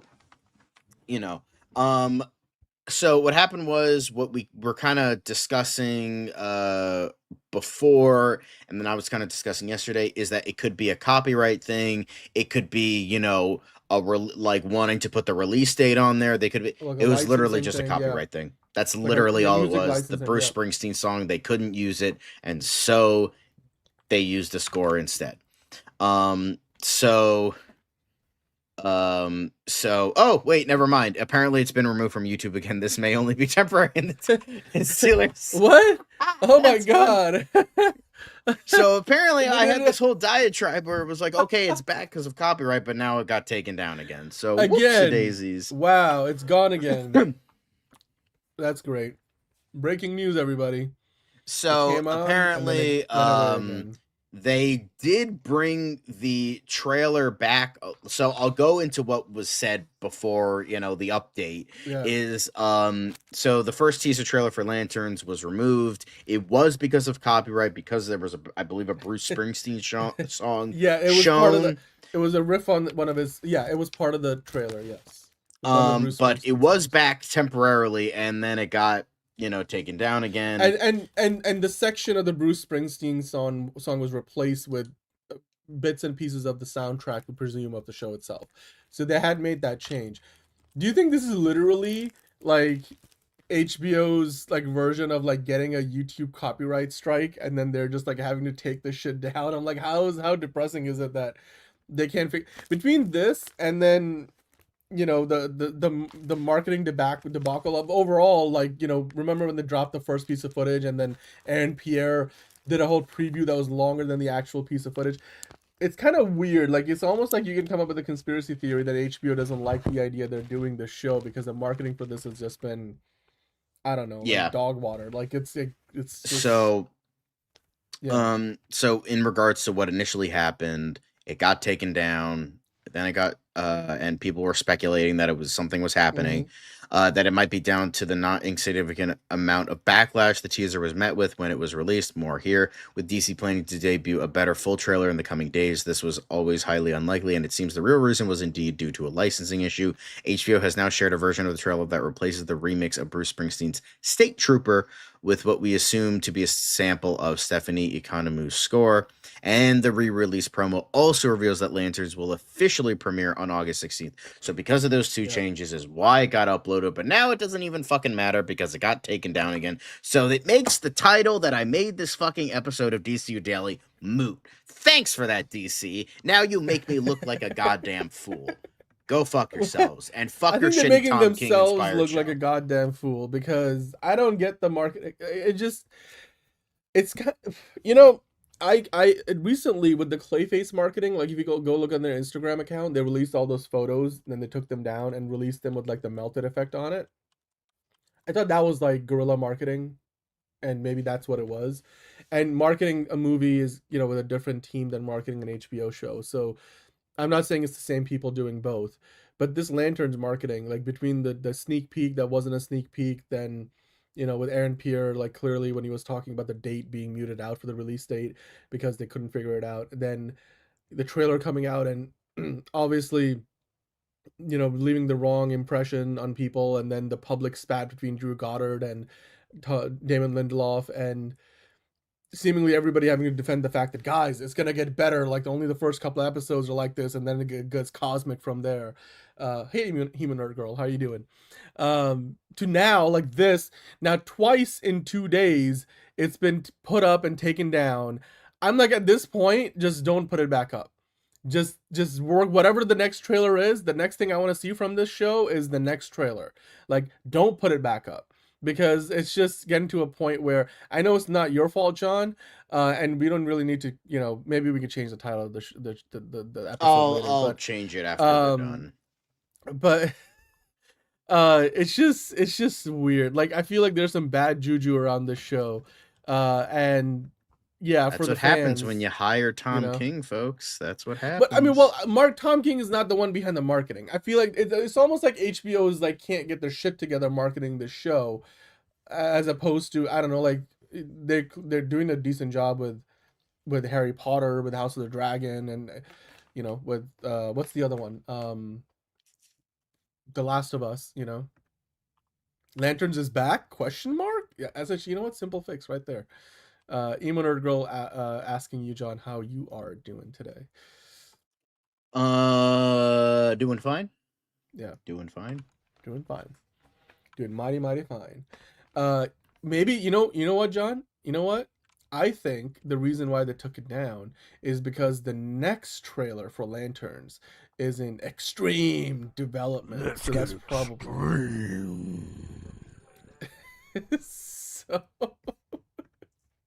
the way you leaned into the corner of your screen sounded like you were actually saying that yourself. No. Or looked like, yeah. Yep. Anyway. But now, hang on. I just have to lean in here because I can't fucking see anything. But next thing we're going to be talking about, it's not Man of Tomorrow related, but it is Superman related. So that's the closest thing we have right now because Dan deleted the banner. But it's a year-old movie anyway. Sorry. James Gunn on whether Lex Luthor knows Superman's secret identity and plot hole relating to Ultraman. Can't believe he, like, a grown adult has to tell other grown adults who are complaining about a fucking year-old movie about plot holes and shit. You gotta fucking do this. While James Gunn is filming like another movie on Threads. People are like, oh, Lex Luthor, fucking, how does he not know who Clark Kent is when Ultraman is a perfect clone? Duh, duh, duh, duh, duh. And James Gunn had to break it down. Lex doesn't know who he is, but I don't know how he would. Lex thinks Superman is a disconnected alien who wants to take over the world, so I'm not sure why he'd assume he has a secret identity. B, hypno glasses are real. Guy Gardner already said this. C, and Clark looks like another person. C, being a genius in some ways, in Lex's case, genetics, electrochemistry, nanotechnology, nuclear, and quantum physics, to name a few, doesn't mean you are a genius in all fields. Like many scientists and artists, he can miss basic things. So yeah. Okay, stop fucking complaining like you're a bunch of children about a fucking Superman movie. Just give into the I miss suspension of disbelief. I fucking miss it so goddamn much. We're probably like, oh yeah, a guy can build a time machine out of a DeLorean and go back in time. Yeah. People accepted that. But I'll be like, why did it? It's a guy that could shoot lasers from his eyes and fly. Just for once, feed into the fucking whimsy of it all and just shut the fuck up. Like, if you want to critique the movie as like a movie making level, fine. That's, the pacing was bad, the cinematography was bad, the effects are bad. Fine, you can do that. But if you're like, it doesn't make sense because this is about an alien that rocketed to Earth who can absorb the sun's radiation and fly. Why are you picking apart bullshit that doesn't fucking matter? Like, oh my god. It doesn't fucking matter. Fucking go outside and touch grass. Even in Man of Steel and the Snyderverse, they chose not to explain the heat vision because they were like, there's no way we're grounding this in any kind of reality. Because like, however the fuck that works, it just works. It just works. It just works. It's a movie, you know, like you gotta, like you said, suspend your disbelief. But like, to break down what he was saying, James Gunn mentioned that the reason why Lex Luthor does not believe that Superman has an alter ego or secret identity is because he doesn't think of it. He's like, he thinks of this guy as an alien entity who's just all powerful and hates him. And because the whole idea behind this theory is that Oh, like he had the DNA of David Clark Kent or in this case, he sees him as Superman, to replicate him and clone him into Ultraman. Surely he must be able to figure out that that's, also Clark Kent, aka Superman. But I mean, Lex is not looking for that information. Lex doesn't believe that to be true. Could they lean into that down the road, that accidentally he discovers it? Maybe. But James Gunn is also saying hypnoglasses are real, and because every time he's in public he wears hypnoglasses, Clark Kent looks like a different person to everybody. So does that mean that the hypnoglasses can beat, facial recognition technology? I don't know. I'm sure, like, again, now we're overanalyzing things. Who fucking cares, bro? Right, exactly. So, and then again, he was saying how, like, even geniuses can miss the obvious, which is the whole, like, it ties everything else together. So it makes all the sense in the world. Goddamn. So ridiculous. People need to fucking touch grass, bro. Like, goddamn. Yep. There we go. Well, I'm glad James had clarified that. Because, well, to be fair to some people, hypnoglasses hasn't been a thing that's been addressed in live action Superman anything ever before. So, but it's also like it's been known, like, concept. Like, first, like, there's so many things you can break down. It's like, just like the whole idea of like, oh yeah, this superpowered being, he kind of looks like this mild-mannered reporter. Doesn't think like. How many celebrities look like each other? Like, there was the whole thing of like, Olivia Wilde looks like this actress, or, Jeremy Allen White looks like this it looks like Gene Wilder. Like, that's a whole thing. Right. It's like people, they look like each other. It's just, there's the whole idea of like the entirety of the human race has 8 faces, and we are just the mishmash of like a million different. So it's just like, I forget what that theory is called. 6 degrees of separation. I mean, Daniel Day-Lewis looks like Ewan McGregor and vice versa in some pictures. Yeah, so it's just like, oh, that guy Jessica looks like somebody, and it's just like, that's kind of it. Bryce and the thing is, with superpowered beings, we don't fucking think that, like, oh my god, this person is. And look at fucking Undercover Boss, even though half of that was staged. Like, we don't put like a fake mustache, like that could fucking fool anybody. Like, and like the whole thing was like, Henry Cavill was literally under a poster of himself in Times Square with a Superman shirt, like, and nobody fucking noticed him. Like, Hugh Jackman went to a fucking Comic-Con and only 2 people recognized him. And once this guy said he was too tall to play Wolverine. So, there was that. And or like Dolly Parton fucking, being in a Dolly Parton lookalike contest and losing. Charlie Chaplin being in a Tramp lookalike contest and losing. So it just fucking Tom Holland going undercover at one of those fucking genius schools, and someone asking like, what the fuck is up here doing? He's like, I'm actually Spider-Man. She's like, no, you're not. Shut the fuck up. And didn't fucking believe him. So, it's just like, it just happens. And it's so funny because like people like my dad refuse to believe it. Like, no, I would recognize him. It's like, no, you fucking wouldn't.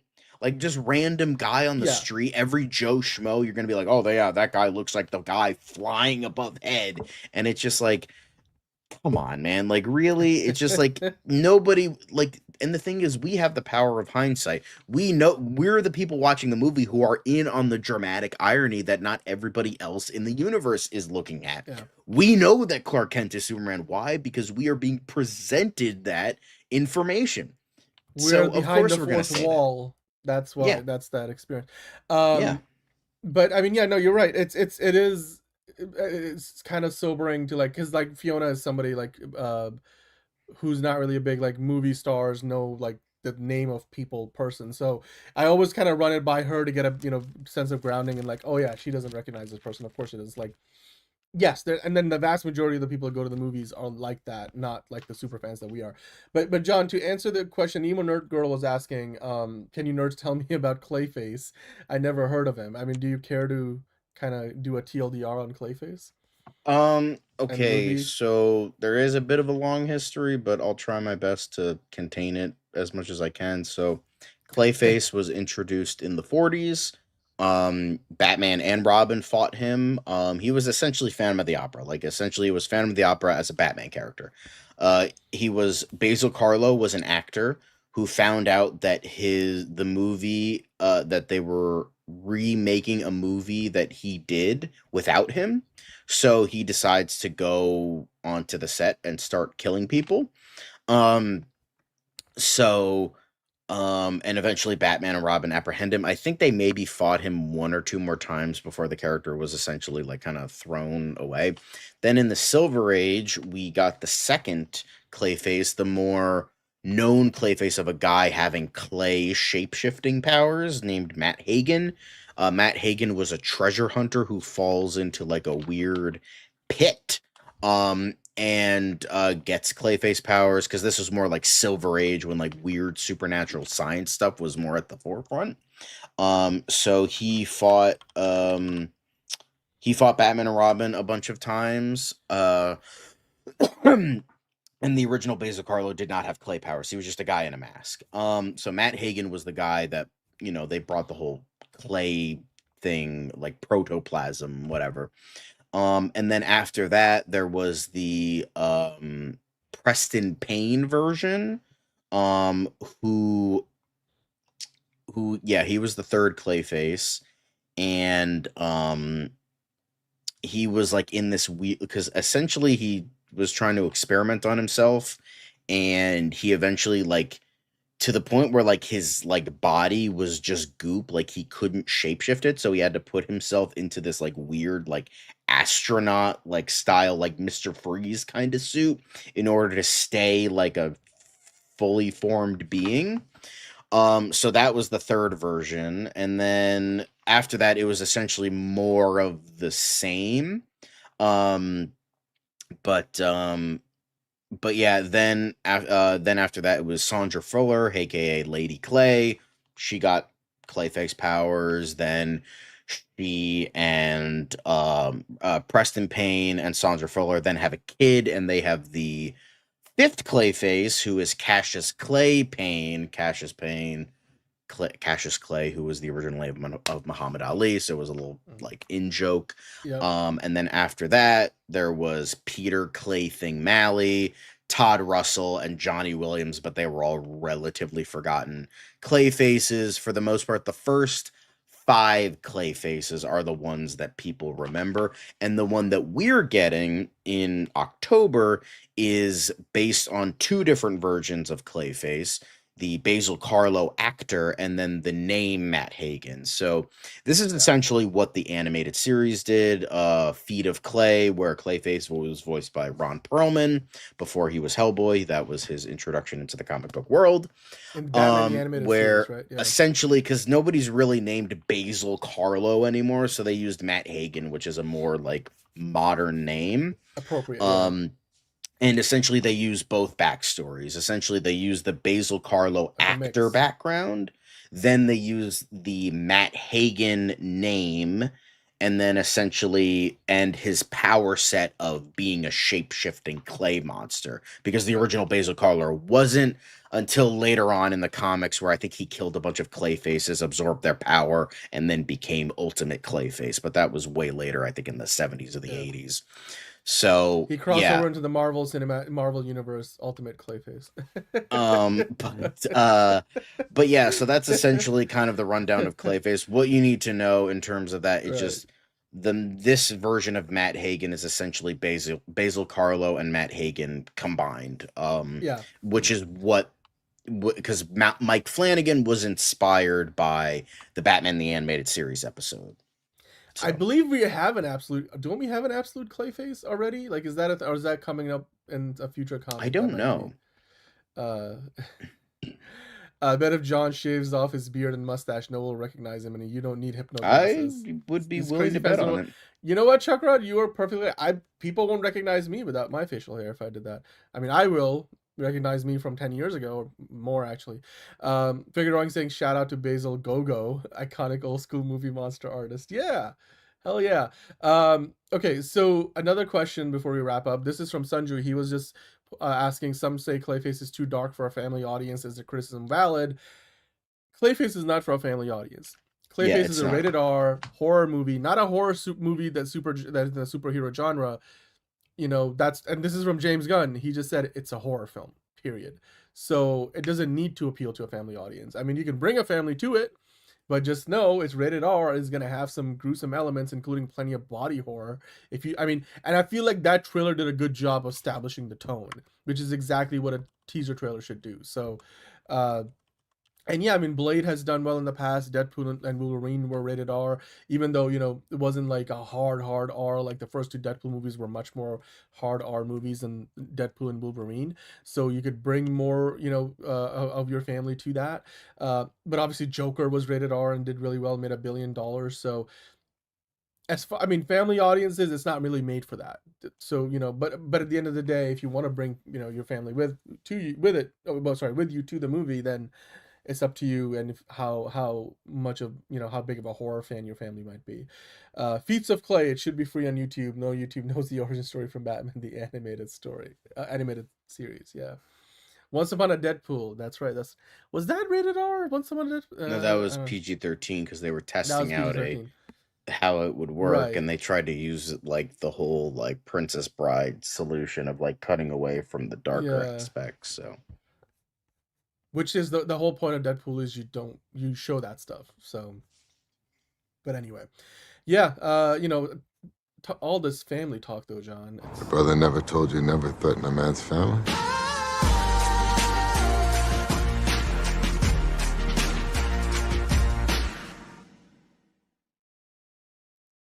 Yeah, I miss the Wolverine movies too, Emo Nerd Girl. But that brings us to the end of our show today. Yeah, Clayface comes out October 23rd. We now know Lanterns releases August 16th, and of course Supergirl comes out July 26th, I want to say, right? July 26th, 2026. So yeah, it's gonna be a fun summer at the movies, and on HBO. But John, anything else you wanted to add to that? I know we'll be back tomorrow with another DCU Daily, but until then, no. Just my normal outro after after we're hashtag blessed. Hell yeah, hashtag blessed we are. And or maybe, you know, let's get extreme in development. Paradise Lost, as James Gunn would say. Okay. It's another project that's been blessed from the beginning. There's the shot right there. That. Okay, we don't need to see right there. Hey, buddy, eyes up here. Now you want to get nuts? Let's get nuts. Here we go. Victory mine. Ask me how am I doing? I'm telling you really I'm doing sublime. I never wait in a stewardess line. I just go do it. I'm moving my time. Really had nothing to do with it. How am I moving? I'm moving like you want to shine. Follow my lead. Don't listen to lies. I had to put me all in the line. That's why I know that victory's mine. I prefer Jared Leto. Hunka hunka.